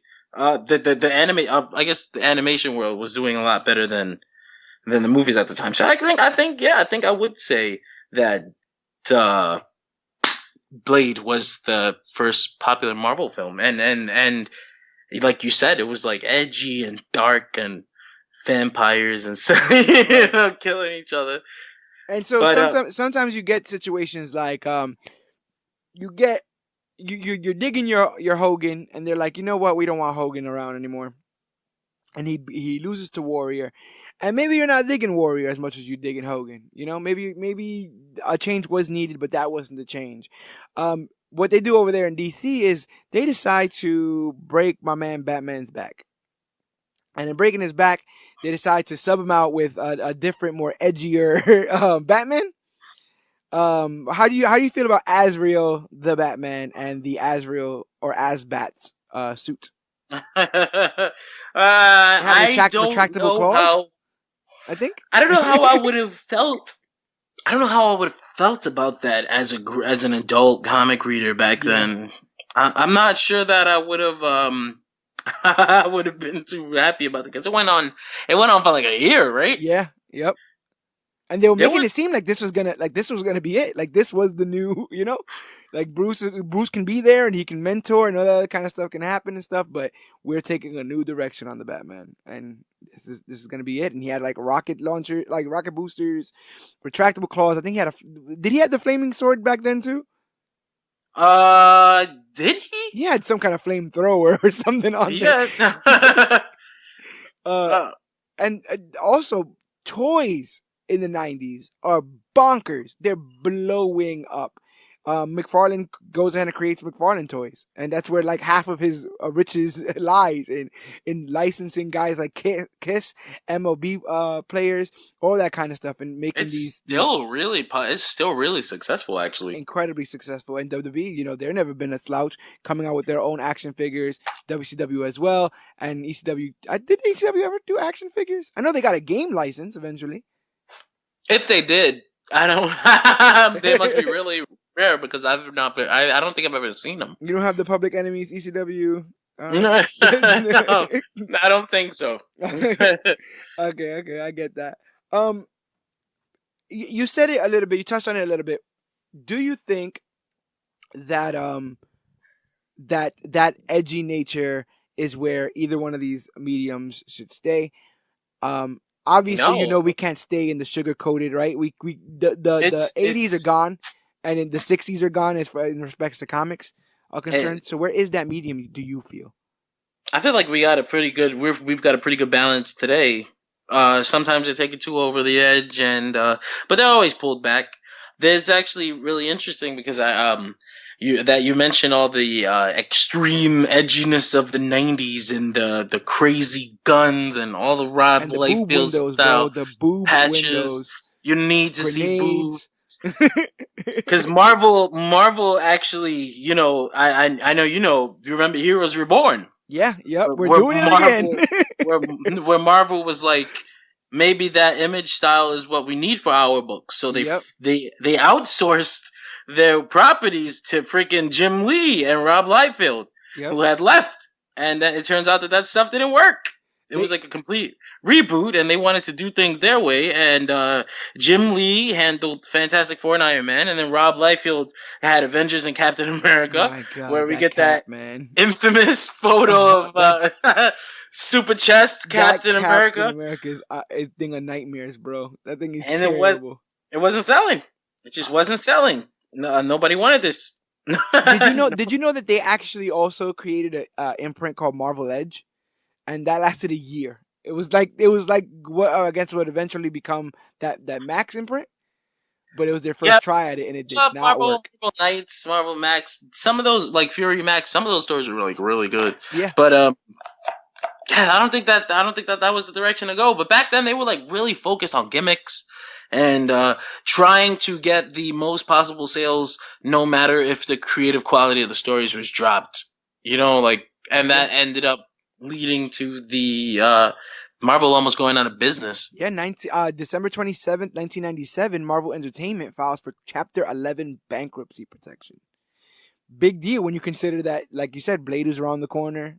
You know, X-Men is around the corner. Now these are properties Marvel had sold off to not be in bankruptcy or whatever. But yeah, there was definitely some cracks in what had seemed like invincible armor at the time, and um the late 90s comes and goes, and both WWE and WCW, DC and Marvel, they all, all those ships rise with the rising tides, and with cable, and with the beginnings of the internet, they all start to rise, but eventually, like, all these bubbles end up popping again. And so in late 2000s, early 2001, WWE buys this competition again. ECW gets purchased, WCW gets purchased by WWE. Meanwhile, um, you know, we were talking about all that edginess, right? Uh, we get some of what the response to that edginess is as far as the PG era in WWE is concerned. But when I want to point to comic books, what comic book response was to that edginess, I have to point at Kingdom Come, right? That was a beautiful story, actually told about how things had gotten too edgy. Exactly, exactly. Kingdom Come was maybe I wonder was it the first in story reference to how things had been getting so dark and Uh, everything, right? I think so. I mean, that was very on the nose, a lot of it, but if you lived it, you feel it. If it Yeah, it feels it's apt. it kind of reminds me of DC Rebirth, Yeah, where DC Rebirth #1, the book, not the initiative, the very not the short whole one. thing that they lied to us about. Unfortunately, unfortunately, Yeah, um, but the hook yeah, was, yeah, that things had gotten too dark, and we need to inject some hope yeah, and optimism back into the universe of comics, because that's what people read comic books for, to read about better versions of humanity. Like yes, an ideal to strive towards. You know. yep. And so that villain there, Magog, he represents that the whole like decline of golden age sensibilities, and like screw that pouches, guns. Like we're just gonna do that all the time, and I think they say Alex Ross says he designed Magog specifically based off of like Rob Liefeld's. oh, Uh, poor guy.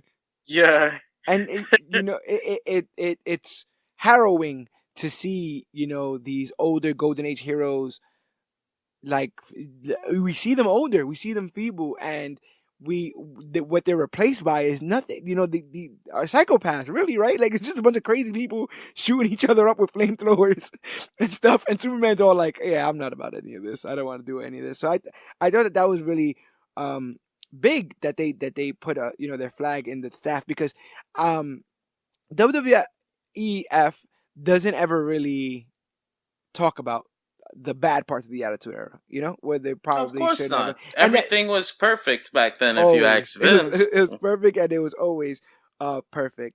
But Yet I actually what's funny to me is that you have the Attitude Era for both of these, which like I said, it was like late '90s, right? And then the next era that comes for the WWF is what's called the Ruthless Aggression Era. And so, just for a lack of having a term, let's call the same period of time for comic books the Ruthless Aggression Era. Um, I feel like the Ruthless Aggression Era, in some ways, is more offensive than the Attitude Era. I feel like I feel like in both mediums they stretched they saw what they could do in the Attitude Era out of necessity. And then when necessity just started to dwindle, they just started to do things. I don't know that I would say the Ruthless Aggression Era was more offensive than the Attitude Era, because I mean, I'll give you Katie Vick, bro. well, that was a thing. But at the same time, it's like you see, in the Attitude Era, things were wild. Things were like wild. They were trying things because they didn't have a border yet, and they would try something, and then they would find out we can't do that again. Yes. Yeah. So by the time we get to the end of that stuff, it's because the parent watchdog corporations were hounding Vince, and they were like breathing down his neck, and then they were and advertisers were pulling out. Yep. Because these watchdog parental groups were like creating this negative stigma about pro wrestling being all tits and ass and curses. Man, you want to talk about another comparison? Both of these things have been brought to like court to say like these things have negative effects on society.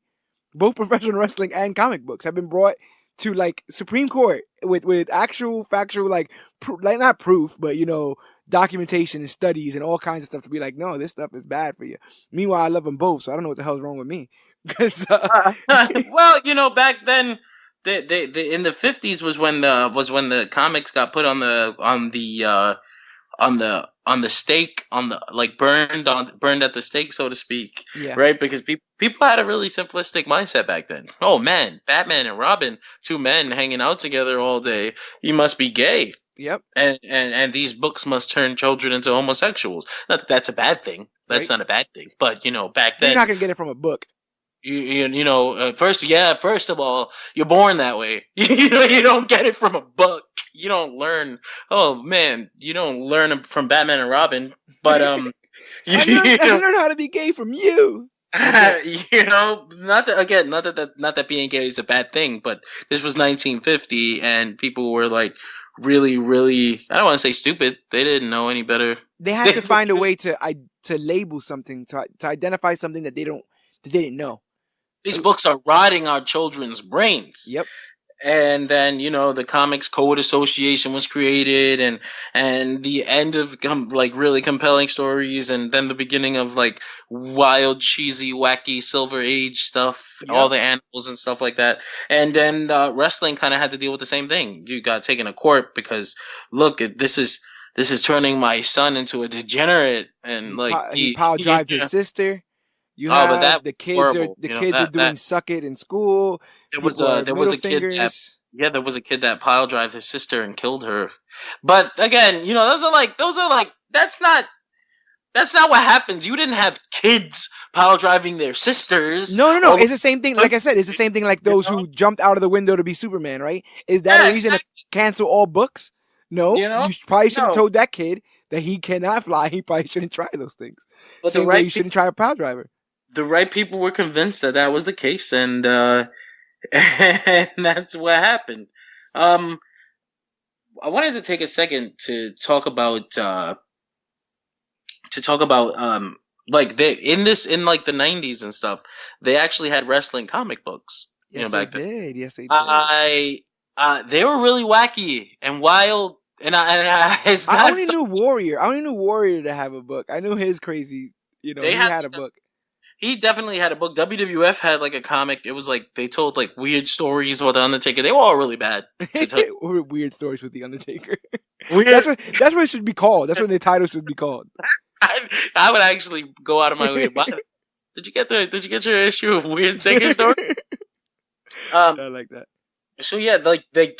To talk about the crossover between wrestling and comic books, which is what the episode's about, like there was like a complete crossover between wrestling and comic books, in the fact that they had books that they weren't very successful, but they weren't really good either. So but they existed. But they're out there. They were out there. I guess they're still out there. They can't be. You know what was the third thing, right? Like the other thing that like you everything had to be like if you wanted to be successful and cross all the boundaries, whatever, you had to have some sort of like toy. You had to have some sort of like I said, like some sort of action figure. But for some reason, everything got into like monster trucks at that in the '90s too. So there was That's like really WWF weird. monster trucks, WCW monster trucks. Like that I'm was not also a gonna big thing. lie. I'm not gonna lie. I never got the appeal when it comes to monster Me trucks. I either. mean, But I mean, I was a weird kid too. You know, I was never really into cars. I know like a lot of men are like, God, cars are awesome. Cars are so manly. But I yeah, never really got into it like that. So I guess maybe that's the reason yeah, why monster trucks never appealed to me.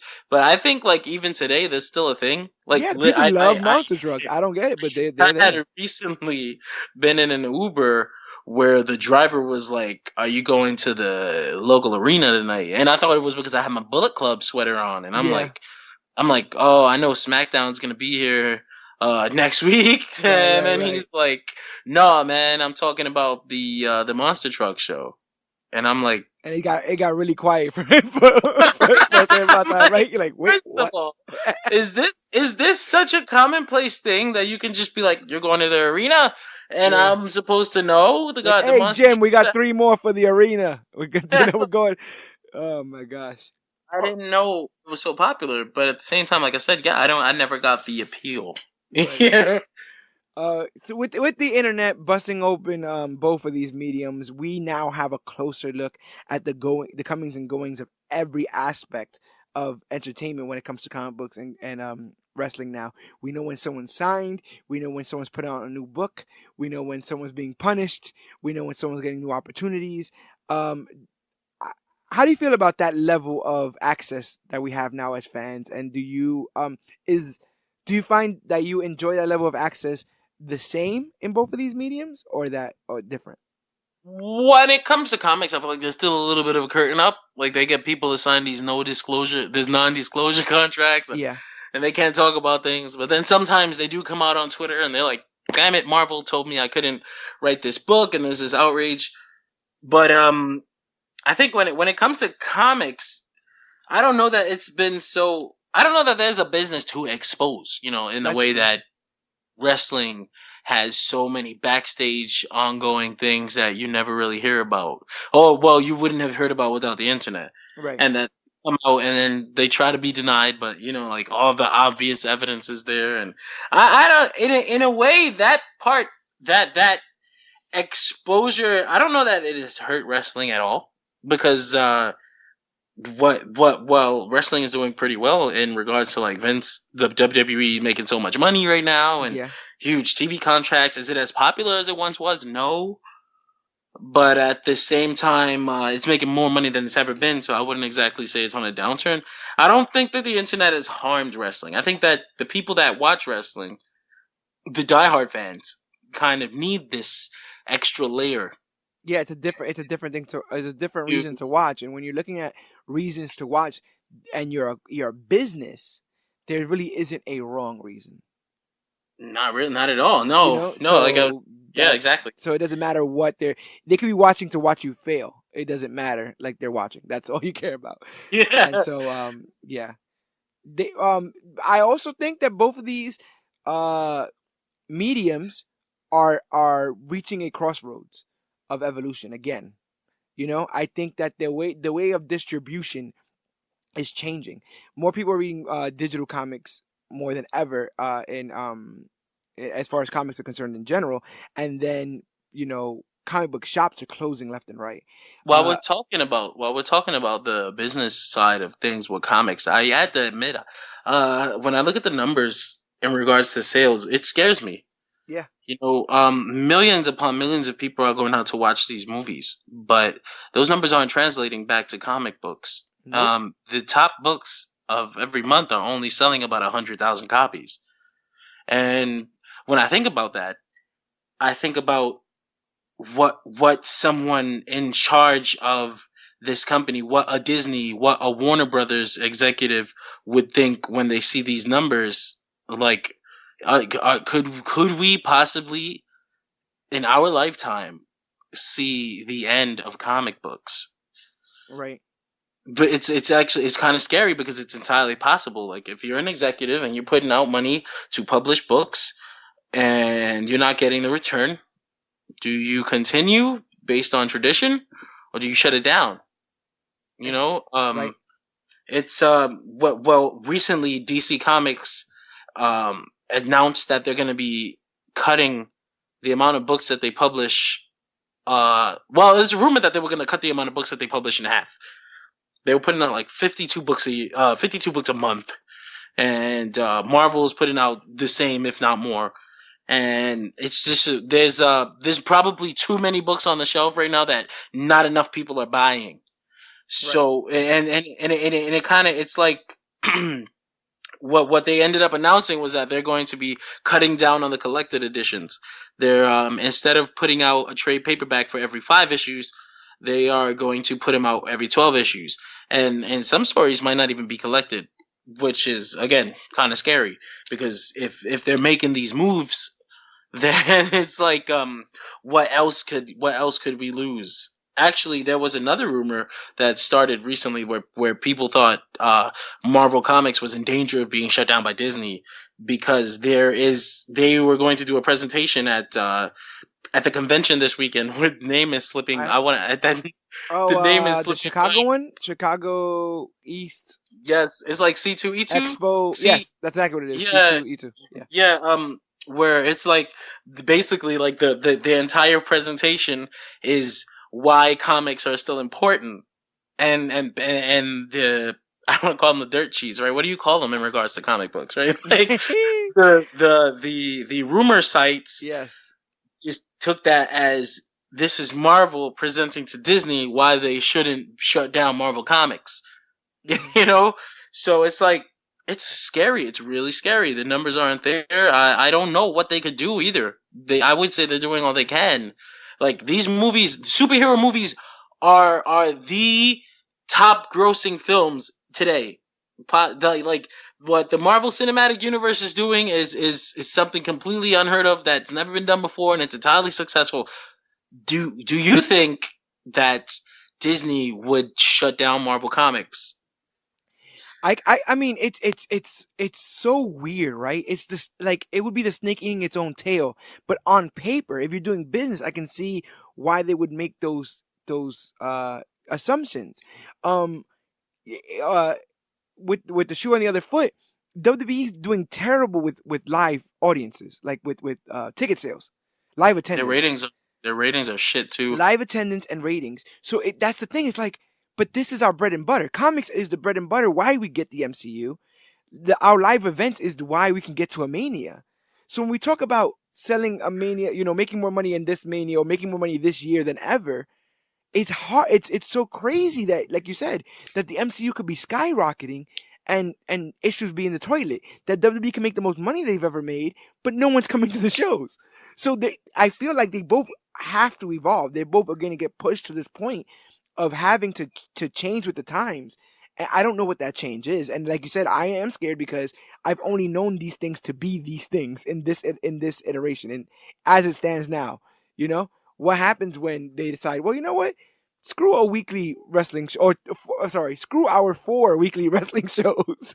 We're gonna do one again, or we're gonna do one every 2 weeks, or like who knows what this next evolution is gonna be for both of these mediums. But I do think that um, if they're not careful, all of these mediums run the risk of being overexposed. Well, And WWE for sure. What do they have? Like 8 hours of weekly television? yeah, it's a lot. It's a lot. Jesus. And after a while, the casual is not going to watch all those. The same way that after a while, the casual is not going to watch every DC show or every Marvel Netflix show. That's just how it goes. And it's crazy to even think like, what do you mean you're not going to watch everything? Because I watch everything, but still, like that exists. That's just the way of the world. So, I think go ahead, brother. actually when it comes to WWE, like they're making a lot of money right now, but at the same time, there is a couple of circumstances that have led to this money that might not be that way. Like, okay, so you get the Saudi Arabia deal, right? You got they made a deal with the Saudi Arabian government where they will be bringing shows there twice a year for the next 10 years, and it's like some wild number, like $20 a show or something. I think there was a report that came out where the Saudi Arabia shows are now grossing more than WrestleMania. Wow. Um, and then there was the fact that WWE had a really good agency sell their show to Fox, and Fox bought the rights to SmackDown for a very large sum. Like it's something like was like a couple billion or something like that for the next 5 years. Yeah. But Fox is notorious for cutting a show due to low ratings. You know, Yeah. and I'm almost certain that there's got to be some type of out clause. And if there's not, what happens at the end of these 5 years? What happens at the end of these 5 years if ratings are down? Like they like compare. Okay, so just compared to last year, ratings are down a significant amount, Mm-hmm. right? If this continues, like right now, we've only got about 2 million people watching Raw every week and SmackDown, right? We were at one point where it was like 8 million people tuning in weekly in the past. Now we're down to like 2 million, and it's slowly dropping. If at the end of these 5 years we're looking at like only a million people watching Raw No, and that's a significant. That's a significant or drop. SmackDown, like what happens? Like, It's like we were talking about with those Image comics, right? With those guys jumping over. Um, a lot of the things that get said when they talk about the Jim Lees and the Rob Liefelds and them moving over is the sheer number of volume of comics that they were able to sell while under Marvel. A number that we're getting further and further away from every day. Like we're so far. Like when you start thinking about that X-Men #1, and all that kind of stuff. Like we're nowhere close. We haven't been close in decades. Well, not decades, but like we haven't been close in quite some time, and it doesn't look like the plane is pulling itself up out of this nosedive either. So I'm curious though, because I do think that both of these are meant to stand the test of time, and I think that enough passionate people are behind the scenes. Um, Maybe not the higher ups, but there's enough elbow greasers out there that are gonna keep these things around for good reason because these stories are timeless. Um, and when done right, both of these mediums are incredibly rewarding to be a part of, to experience, all that stuff. Would you agree? I'd agree. I would definitely agree. I would say that I have faith in both of these mediums to figure it out. They've been around Yeah. for so long. They've dealt with maybe worse situations in the past. Marvel pulled itself out of bankruptcy. Yes, it You know, did. Bootstraps. The bootstraps, uh, bro. They pulled themselves out by their Vince bootstraps. McMahon Vince McMahon pulled himself out of the worst business in history. Out of him, his company doing the worst business in history. You Yeah. know, and he's more successful than he's ever been today. But again, as someone on the outside, as someone on the outside who like these two mediums are very, very large parts of my life. It's very scary to imagine a world where I wouldn't have one or even both. Yeah. No, you ain't lying. Let's start some rapid fire discussion. I want to start talking about some of the other things that make comic books and wrestling similar, and I want to get some of your opinions. One of the things I think that makes comic books and wrestling very similar are the crazy and dynamic outfits, the costumes, the attire. When it comes to professional wrestling, who do you think has some of the most iconic attire across history, brands, all that? Hmm, that's a good question. I'll give you I've some. been I'll give you some if you need some. If you need some time, I got here Macho Man Randy Savage. for sure, for I ain't sure. even got my man up there. Rey Mysterio is one that not just the superhero outfits, but he's some wild lucha gear. I don't know if you even it's a couple weeks ago he had this really ugly outfit, but it's still wild. But it looked like he was like wearing a thong, Oh yeah, and that was terrible. and Yeah, the yeah. suit I was was like, like why is he wearing a skin color. flesh colored outfit? That doesn't make any sense. But again, he's got these wild, the like the Tijuana crazy mohawk things on his mask. I Yeah. thought like the Bucks, the young Bucks. Actually, I know this Oh yeah. doesn't get mentioned about them, but they've got some wild ass attire. No, they Like do. They do. they've Especially the got one with Dave Meltzer's faces all over them. the Meltzer heads. They get the money, the full money. They got the fucking this weird like rockers look, but it's not the rockers. Yeah, and they It's also like have the one with championship belts all over them. Yes, with just every title that they've ever held on them. Those are like crazy wild tag team attires. Yeah, Then you got I throw would your man say Ultimate Warrior in there, right? Ultimate Warrior for sure, nice and flashy. Well, I don't know. Like he had lots of colors, but then he rarely wore clothes. You Okay, know, yeah, yeah, yeah. I feel you. But I did like those airbrushed the jackets he started to rock jackets for a from while. the WCW Warrior. Yeah, Yeah, yeah, yeah, those are pretty yeah. cool. That's for sure. The Uh, Undertaker. The Undertaker is Undertaker, another one. He's definitely. definitely with the goth look from the '90s, the original funeral parlor, the biker, the dead biker in like '04. Yeah. Then yeah. So Undertaker's definitely one. I'm gonna go a little bit more modern. How about your boy the Velveteen Dream? Oh, Dream is a Dream.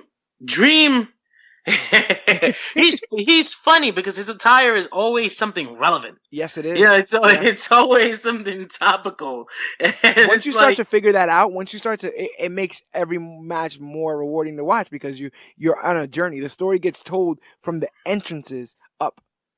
almost got himself in trouble actually once, right? Oh, With with the the call me up Vince or whatever yeah, stuff. Vince. Yeah. Yeah, he could take it a little too far, but that's what it takes sometimes, especially for somebody on his level. Maybe not his current gear, but I always really liked Kurt Angle's gear. Like Kurt, the yeah. various different American motifs and montages. I think my favorite though is the black with the gold eagle when he got I upset and know. That's the started wrestling getting. machine. Yeah, yeah. Oh, I was like, wow. that's my favorite version of Kurt Angle. Period. Yeah, I was like, wow. This is a level I didn't know you can get to, bro. I'm digging it. I'm digging it. Gold Dust. Gold Dust, Gold Dust for sure. Gold Dust. Gold Dust is someone that was very very dedicated to the business. This is the man that was willing to get breast implants Yeah. just so that for his gimmick because he was androgynous. Well, He one thing used people to forget is that this is, he's the son of Dusty Rhodes, which people don't forget. But Dusty Rhodes is a Texas-born Christian man. Man, you understand? yeah. Like not only does this go against your religious beliefs, but then where he lives, they don't take too kindly to the kind of stuff that Goldust was doing. So he basically was willing to be blackballed from his entire family and what he knows to take that to the limits that he took it, which will allow for characters like the Velveteen Dream to eventually, be able to take foot. Um, what do you think about Austin's attire? Because it's iconic in its own right, right? It's like the Just simplisticness of Punisher's shirt with the skull on it. It's like that's all yeah. you need. Like that's all. Well, it matched the gimmick too. It was just the everyman. He wore black trunks, black boots, nothing special. Yeah, yeah. I thought it worked. It worked for what it was. That was the genius about his attire. That it fit his gimmick so well. There's two I have here, but I'm gonna save them because I think there's more juiciness to talk about with theirs. But I'm gonna put Mankind on that list. For sure. I think that both, maybe even the second one, the one that's more relevant now, the suit. I mean the messed up dress shirt with the tie. There's like that's such a twisted outfit, right? Like he's wearing what he thinks he needs to wear to be corporate. Like you know what I'm saying? Like it's already a mentally deranged character slash man, and that's as professional as he's gonna he's gonna get. Like that was Mick Foley's way of dressing up that character. So I like that aspect of it.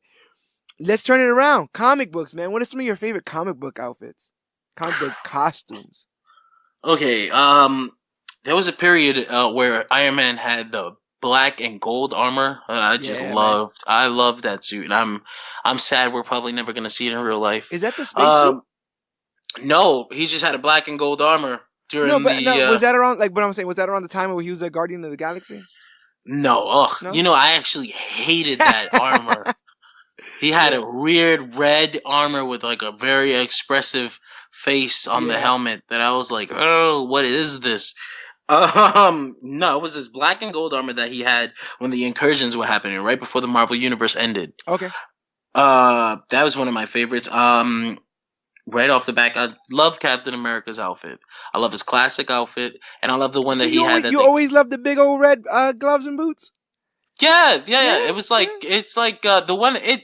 the modern interpretation of his classic outfit, the way that they draw it now, because it's not a different outfit, it's just that different people are drawing it. Yeah. But the scales, the eagle scales, I loved the winged ears. I just liked it. Yeah. And then there was a Cap outfit that took its inspiration from the films, but still had the it still had What, like the ears?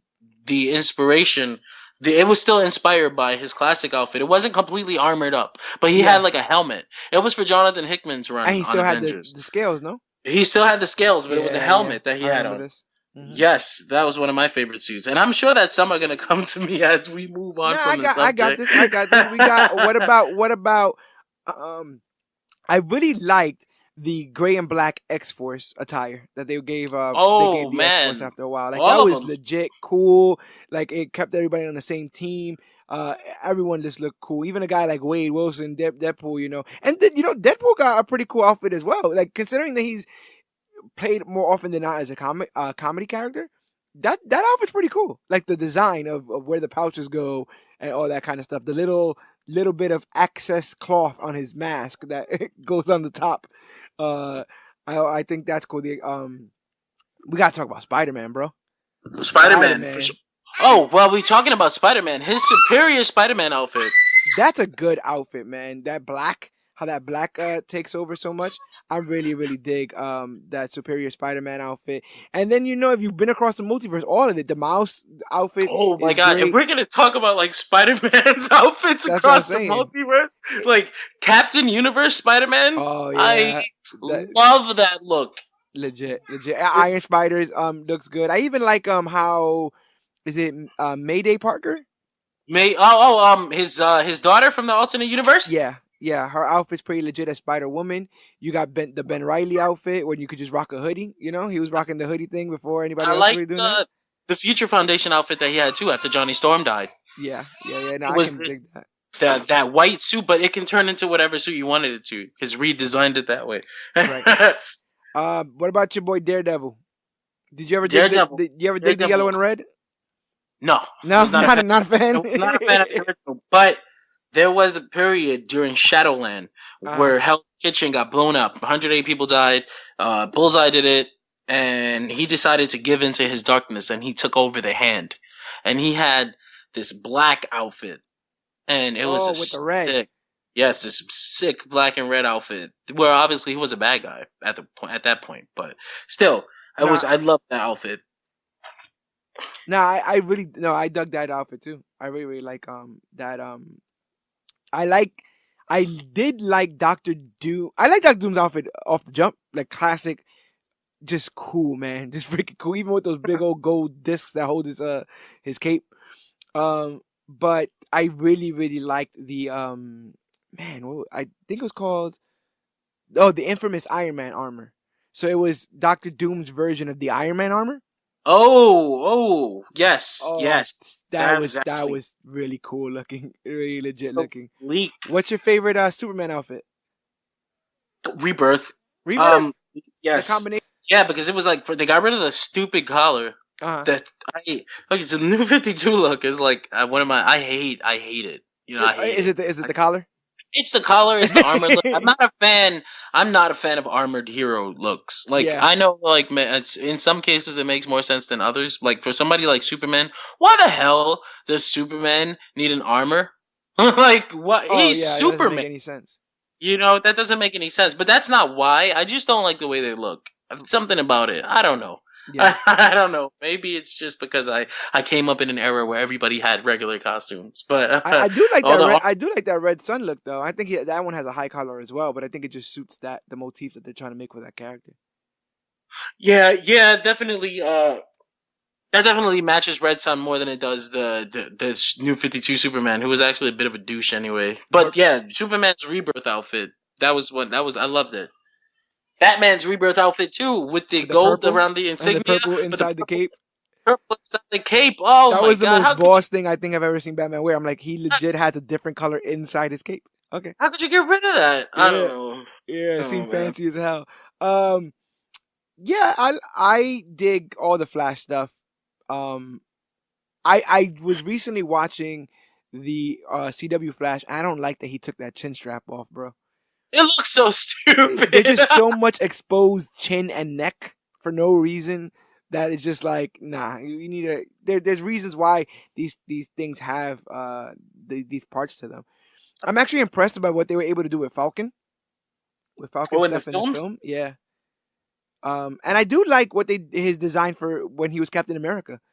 I think that those can be kind of hokey sometimes, but I really, Falcon's cap is definitely awesome. So was Bucky's actually. While we're yeah, talking yeah, about other yeah, yeah, hell yeah. yeah. The well, obviously with his arm, and the he had kind of like it was like the black pants Yep, all the way up. with the yeah, yep. I loved it. I did love that. Let's talk a little bit about the idea that both of these things deal with, like good versus evil, but more so good people and bad people teaming up to take out some stuff. So let's talk about some good teams as it pertains to professional wrestling that you can think of.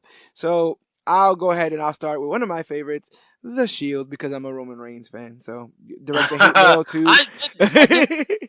I love the Shield. When they first came out, they were like tearing everything apart. They Yeah, were. It felt different from what the WWE was doing at the time, and it was one of the rare instances where you had a group comprised of three new people. yeah, Like it wasn't. It was like three. Well, obviously Rollins and Ambrose had more experience than Reigns at the time, so yeah. that was a huge help. But they were In they were untested here. they were untested in the WWE, so it was Yeah, like that was one of the rare instances where WWE got it right all the way through. The complete like on the other side of the coin, you had the Nexus, where it was like such a cool concept, man. I was such a big fan of the idea of what the Nexus was. It was all these new guys, and they were tearing up the they're WWE because tired. They're they didn't tired of being waiting tired for of being their treated time.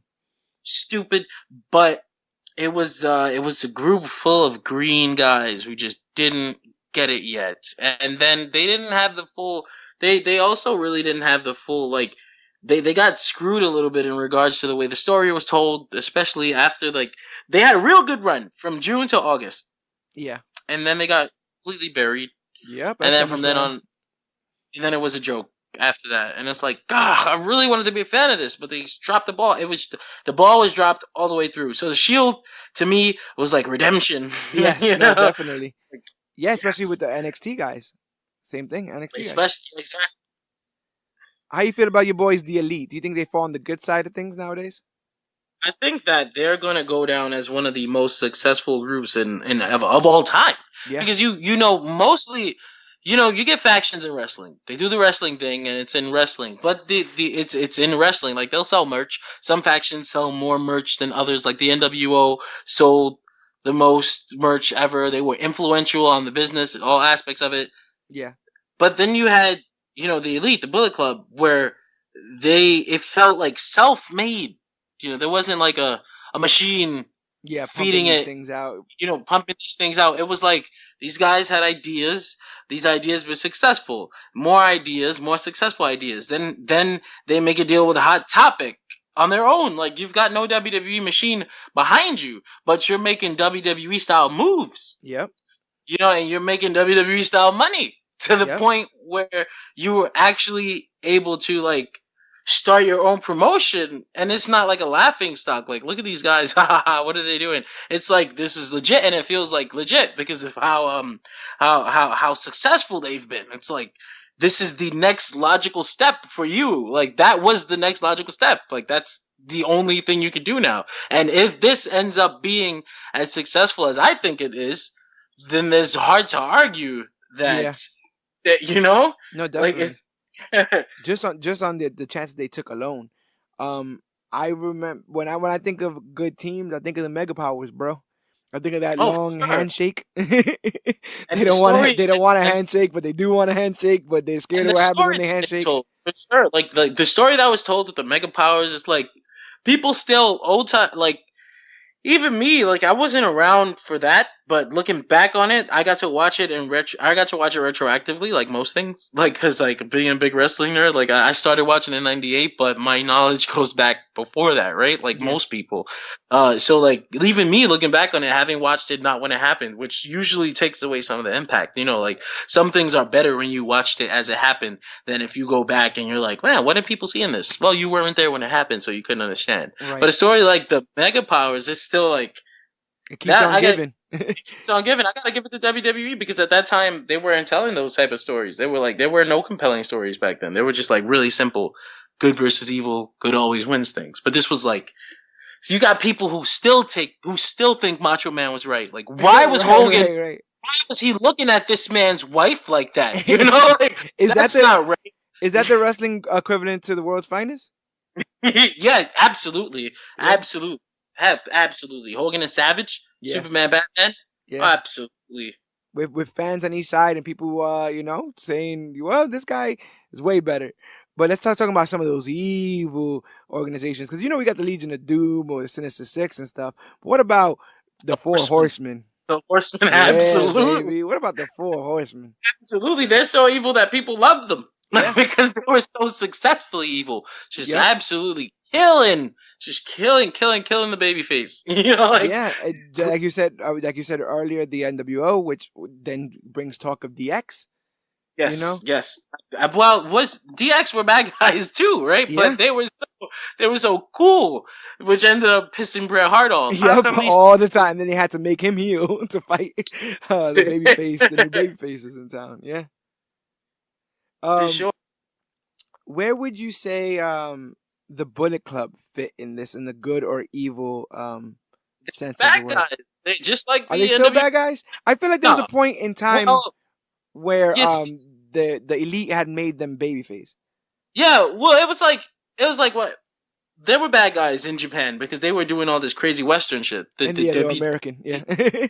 WWE style. They well in Japan, you know, just like over here, where there was a period where anyone from another country was like an evil foreigner, Yeah. right? Like it was in reverse in Japan. The Bullet Club were these evil foreigners who, in the beginning, they were like shooting. That's what the Bullet Club from. They were like supposedly shooting on other wrestlers and stuff, Right. and just beating them up for real. Being And then unprofessional, yeah.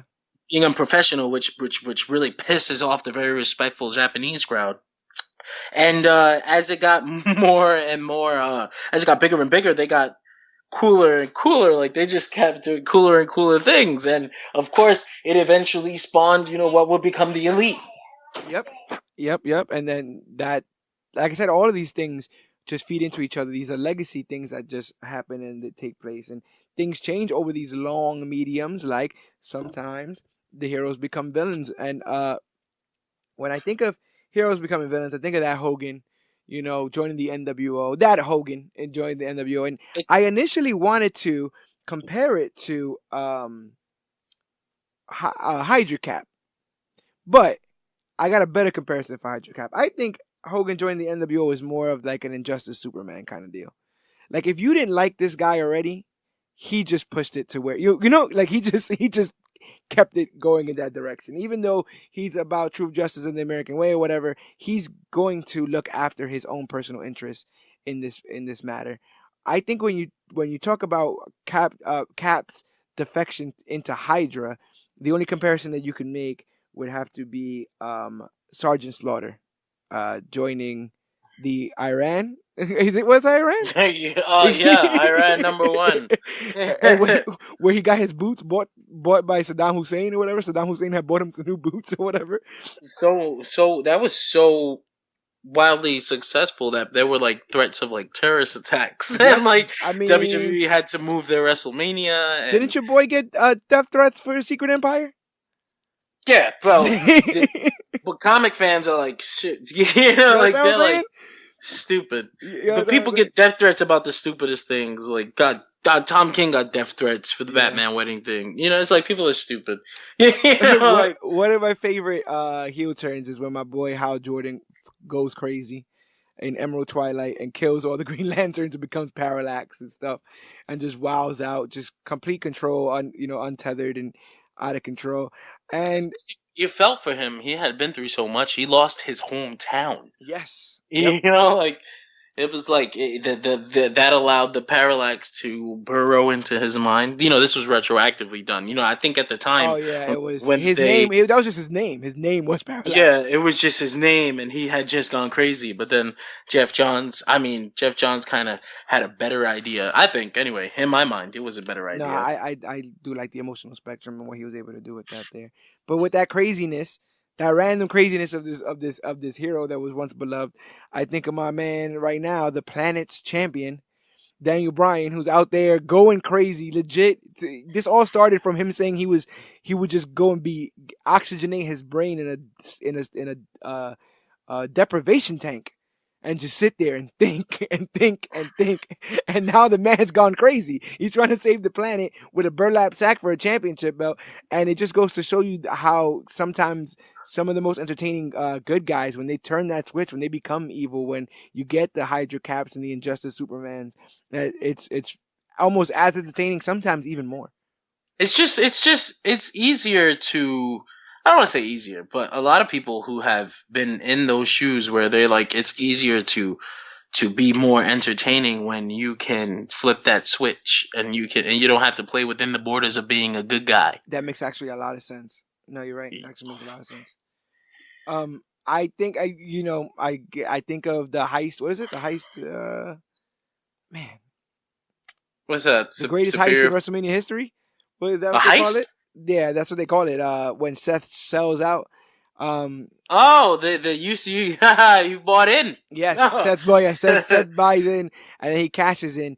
That was a rare situation though, because nobody. Okay, you did. I'm sure you wanted to see that main event. Oh right. The I just listen. No, to tell you the absolute truth, if I'm being honest and I'm on the record now, I wasn't as excited as you would think I would be for that. And I actually did want Seth to do something. And he yeah, did do something, so that works out. everyone was really happy to see him show up because he was unexpected, and it was like, okay, now you've added something to this thing that we weren't really a fan of in the first place. But to that credit, Roman Reigns and Brock Lesnar were doing something pretty entertaining No, they at were. that. Like They they were were killing each other actually basically. they were killing each other really entertainingly, but it was still like, yes, and he was supposed to be a bad guy, but you wanted the change so bad that you didn't care. Well, it's the same thing like no, it's the same thing like Superman. Like when you have Superman moping and stuff in certain of the newer modern portrayals of him, it feeds into this idea that he's not somebody that you could relate to. Like Roman Reigns is not somebody you can relate to. Superman not a guy you can relate to. Get with the guy who is gonna get tired of things after a while, who is gonna put his foot down, who is gonna, and so it does nothing to benefit some of these more old fashioned characters Well, yeah, that they're trying to while we're create. talking about this is actually a great time to point out that in professional wrestling, I don't think that the Superman always win, always good guy, babyface is. I don't think that works today. I Hmm. think that the public has, first of all, too short of an attention span.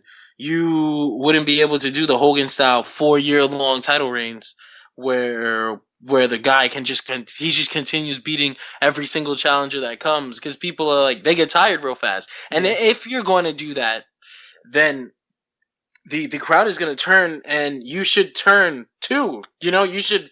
Then at that point, if you're gonna have someone who just keeps winning and winning and winning, and people are not gonna like it, then you should make that person someone that they don't like, Yeah. so that it justifies. So people pay to see them lose. Maybe this guy will do it. Maybe this guy will do it. I just I don't know that I think Superman babyface works today. I think the issue is that back in the day, you could feed your Superman in both the comics and wrestling, right? You could feed Hogan a bunch of guys, sometimes jobbers, but sometimes well rounded veterans. And in the comic books, you could feed Superman sometimes high level villains, but most of the time, ham and eggers. And so we live in a world now where there is no ham and egger. The guy who shows up in issue 10 could ultimately be, somebody in issue 35 who then another writer gets him and then makes him somebody even larger. And in wrestling, it's the same thing. You can't just have 10 guys just lose to Roman Reigns, because those guys have their own value too. Those guys can ultimately do other things and bring the company money. So it doesn't hinge on one person anymore, and it doesn't make sense to feed one person only one Exactly. person all the time. Um, you want this dynamic, and you want these fringe characters. You want your undisputed era, and you want your Doom Patrol. You know, Exactly. you want these side um things, because everybody is watching for different reasons, but the whole point, or in reading for different reasons, but the whole point is that everyone is watching and reading. Period. And so they need a huge variation. I do think that you can't keep it the same all the way, but I disagree with the idea that some people believe that some people are just not good people. Like, I don't. It doesn't interest me to look underneath the fingernails of Roman Reigns, nor did it for me for John Cena or Hulk Hogan. I wouldn't mind if they showed some attitude sometimes, or if they showed some frustration sometimes. Actually, my biggest problem with Cena after a while was that he would break his neck on a pay per view and show up the next day and be like, "Well, I lost." Well, Yeah, you know, and I'd be like, there was no disappointment. He was nothing. just so happy. And he'll Well, just go out there and win it again. And it's the same thing. Like, if Superman stops worrying about crime, right? He's like, well, I'll get him next time. It's like, no, I want to see you in action. I want to see you have a purpose and a goal. There's so many aimless characters right now in both wrestling and comics that you see when one has a focus and a goal, how much more interesting they are compared to everybody else, no matter of what the character is. I fell in love with that Mr. Miracle run. 12 issues. 12 issues, not an ongoing story and not a character that everybody knows about. But when given time and attention, focus, and a destination, you get that, you know? And all of a sudden, everyone's a fan. Now, Kofi Kingston has time, dedication, a direction. And all of a sudden, everyone, you know? Not all of a sudden, lightning in everyone's a a fan. bottle. This is what Kofi Kingston was. Yeah. Lightning in a bottle. Yeah. And so you have to be able to go with the flow, because if lightning does come down and you bottle it, you can't just then throw out the bottle because you didn't think you were going to catch lightning that day. You have to roll with the Exactly. punches. You have to go with the flow and stuff. I want to talk a little bit before we end it off here about the indies when it comes to both of them, because I feel like even though there's mega companies on both sides with shareholders and executives, Indian independent brands exist on in between both wrestling and comics, and untested potential exists. When you think of guys like Stephen Amell, the Green Arrow, who goes and does All In, all of a sudden has the potential to become a professional wrestler. You think of frontman for My Chemical Romance, Gerard Way, given a chance to write a comic, and all of a sudden he gives you the Umbrella Academy. Yes. You know, And the Doom Patrol book, and the Doom Patrol. actually. Oh yes, and the Doom Patrol book. Yeah, you're right. You're right. And so it's this idea that there is no limit on fandom. There is no limit on passion. There's no limit on how to get into the business. You ask 100 different wrestlers and 100 different comic artists how they got in, and you're gonna get 200 different responses. But they'll all tell you they worked hard, that they were passionate. That they didn't take no for an answer and found their own way to tell stories. And that's why we love these mediums so much, because they share all that together. I feel like casual fans of both don't ask too many questions because they don't want to get too involved. But they know enough about the big players to get excited, and they get mad every so often when a change happens that they don't understand. Where I feel like the diehards know so much about everyone that they have their favorites.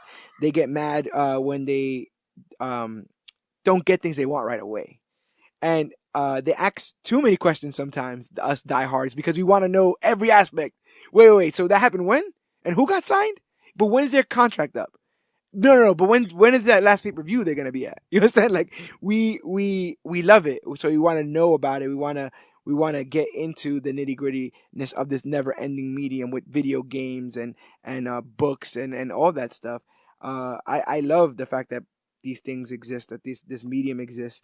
Um, but I think one of the things, like, some people, some people completely, like, I always hear about people that completely give up on WWE and they only watch indie stuff, and it's because on the indies, in both comics and wrestling, you have the opportunity to do what you want. It's you're creative. You have this creative freedom that's not afforded to you in a place where there are business executives and every single number matters, and you actually can't do this because we might offend someone, yeah, or so there is a good and a bad, though, because with creative freedom comes responsibility. Sometimes you might take it too far.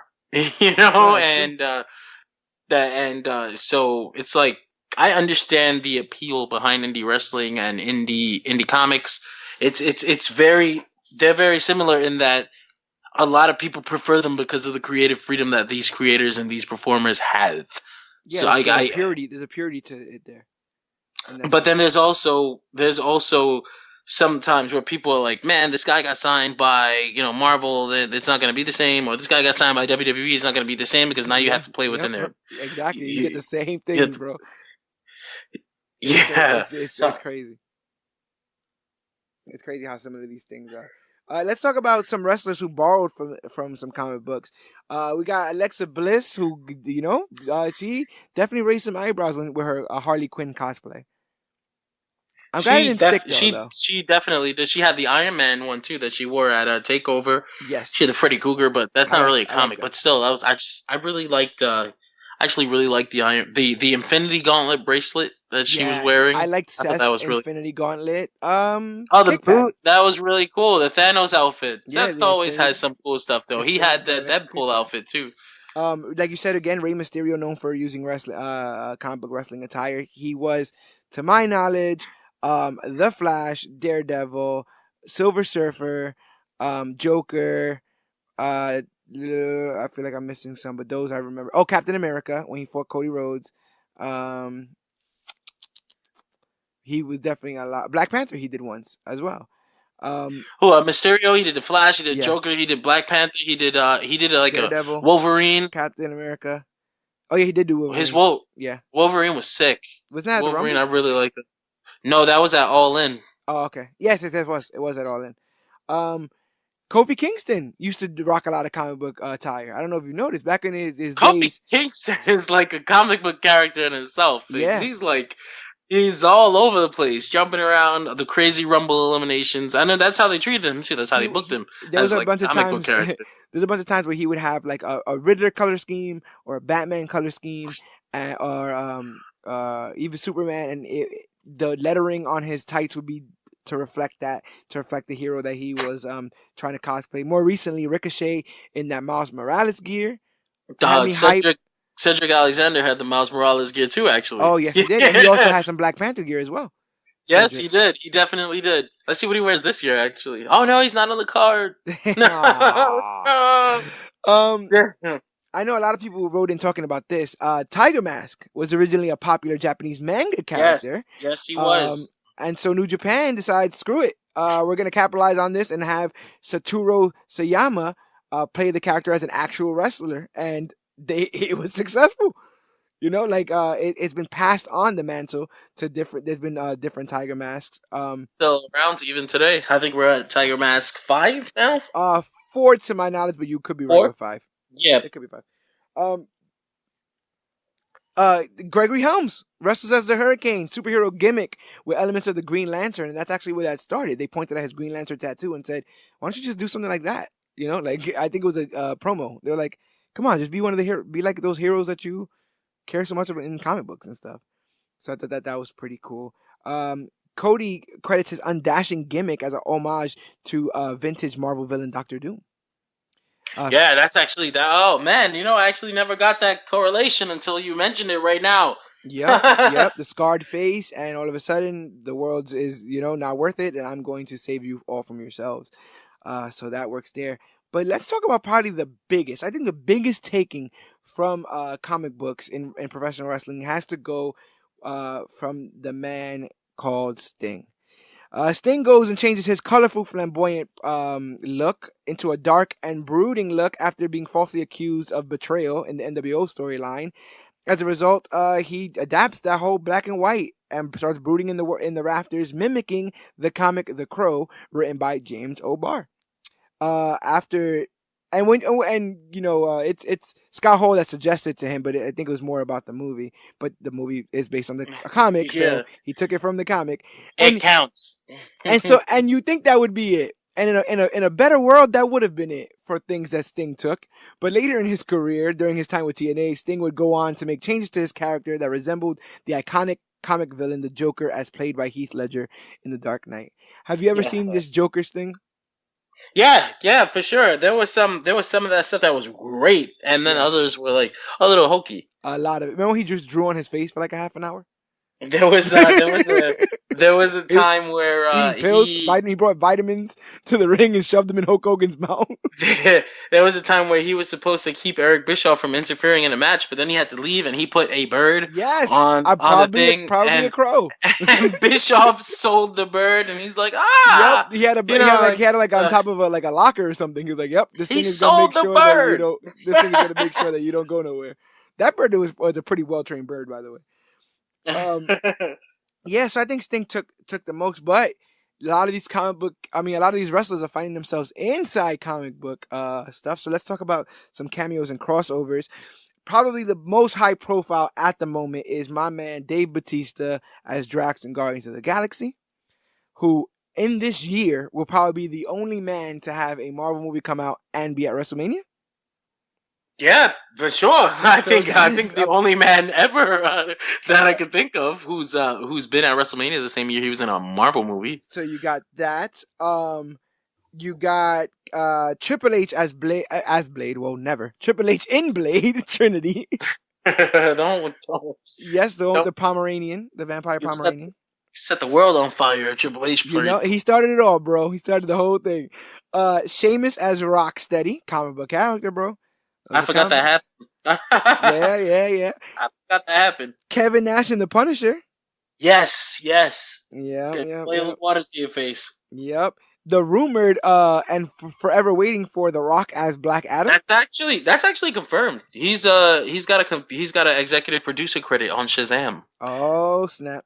Yeah, I think we should just take a second to talk about how the Black Adam was actually supposed to be in Shazam, but it doesn't make sense. Yes. Yep. Doesn't make sense to have two origin stories in the same film. So the Rock is going to have his own film. Is he the first wrestler to have his own superhero film? I no, yeah, I think so. Think so. Yeah, Yeah, that's gonna be big. that is definitely gonna be big. I actually thought it probably would have been Cena before him, but he's the Cena for sure. I don't know. Cena seems to have found his footing in the like television. He looks like he could be like a TV host yeah, more than. he's a hard worker, so he probably wants to work more than less. And I feel like movies you work less, like you probably work for like 3 month period of time, and the rest of the time is promoting. And then Whereas he the wouldn't even be television, able to like wrestle because these producers don't exactly want people in the ring so that they freaking hurt themselves and have to yeah. push the production back on movies and stuff like that. I remember when The Rock ripped his abs in WrestleMania. Yeah, and they were like, "Please never do that again." Ever. And he hasn't. Jesse Ventura cameos as a guard in Batman and Robin, and Bane was played by WCW wrestler Robert Swenson. So that happened there. Another WCW wrestler going by the name Big Sky, aka Tyler Mane, played Sabretooth in the X-Men movie of 2000. Did Now, he now? I yeah, did not know that. here's the better one. You ready for this one? Who's the name both wrestlers that were in Spider-Man? Well, I know Randy Savage for sure, but there was Yes. another wrestler in Would you Spider-Man. believe me if I told you that Christopher Daniels is in What? Spider-Man? I Would you did believe not me if know I that. told you that Christopher Daniels is playing Spider-Man in that match Wait, against oh shit! He was the stunt double. Yes, he was. Christopher Daniels Oh, was the stunt double for the Peter Parker that goes against not know. Bonesaw. I never knew that. Yeah, I thought that was a That's pretty good the good one to dig up. Yeah, Christopher Daniels went 1-on-1 with Bonesaw. So that's good to know. More recently, guys, Cody Rhodes and Goldberg have found some footing in the Arrowverse. Cody Rhodes playing Samson on Arrow, and Goldberg playing Big Sir in the Flash. But I think the crowning achievement, the biggest one that we finally have gotten with his match in All In and SummerSlam, the Green Arrow is a professional wrestler. I think this is probably my favorite celebrity crossover in my time watching wrestling, anyway. Because Yeah. he's got He's so a much passionate passion. man. You know, he takes Yeah. the thing, he takes the medium seriously, and He loves wrestling. He just loves wrestling, and it's Yeah. not like just like these. Sometimes you get these celebrities that don't know what's going on. Like even right now, you're doing the Saturday Night Live thing with these celebrities that you can tell they don't watch the product. Yeah, and you know, we're far they don't removed. get it. We're far removed from the Jay Leno's and the Dennis Rodmans of the world. You know, Yeah, and so with this, with Stephen Amell showing some propensity for it, and with him probably having the best friends in wrestling right now, like Yes, like the best people to it's have as like friends in professional wrestling right now. We might be seeing a little bit more of this I professional think wrestling I to think I think for counter sure. crossover. I think for sure Stephen Amell shows up in AEW sooner before later, especially now that his schedule is going to be a little clearer. Yeah, Unfortunately for some, I'm a little sad about that actually. I've learned not to be sad. I learned to be grateful for the Oh, bulk for of what sure. we got. I, Like I am a absolutely. little. It is bittersweet, but I'm so glad that they were able to do it. Like there's so many reasons why that shouldn't have worked the way it did, or as long as it did, I didn't but it think did. Arrow would work. Like, come to, but admittedly, like as big as a fan of the Arrowverse as I am today, when they first started putting advertisements for Arrow in the books, and I was like, oh, this looks like a Smallville thing. And I'm like, I don't know, I'll check it out, but I don't know. By the end of that first season, I was hooked, Yeah. and then for it to spawn an entire multiverse of like DC TV shows, I'm forever And well done too, man. Like those well backdoor done. pilots for the Absolutely. Legends, Flash, all that stuff worked well, very I'm well. So so interconnected, completely really, really good. grateful. Definitely grateful. I am a little sad though. But grateful for sure. But the thing is, look towards the future with apps like the WWE app and the DC Universe app.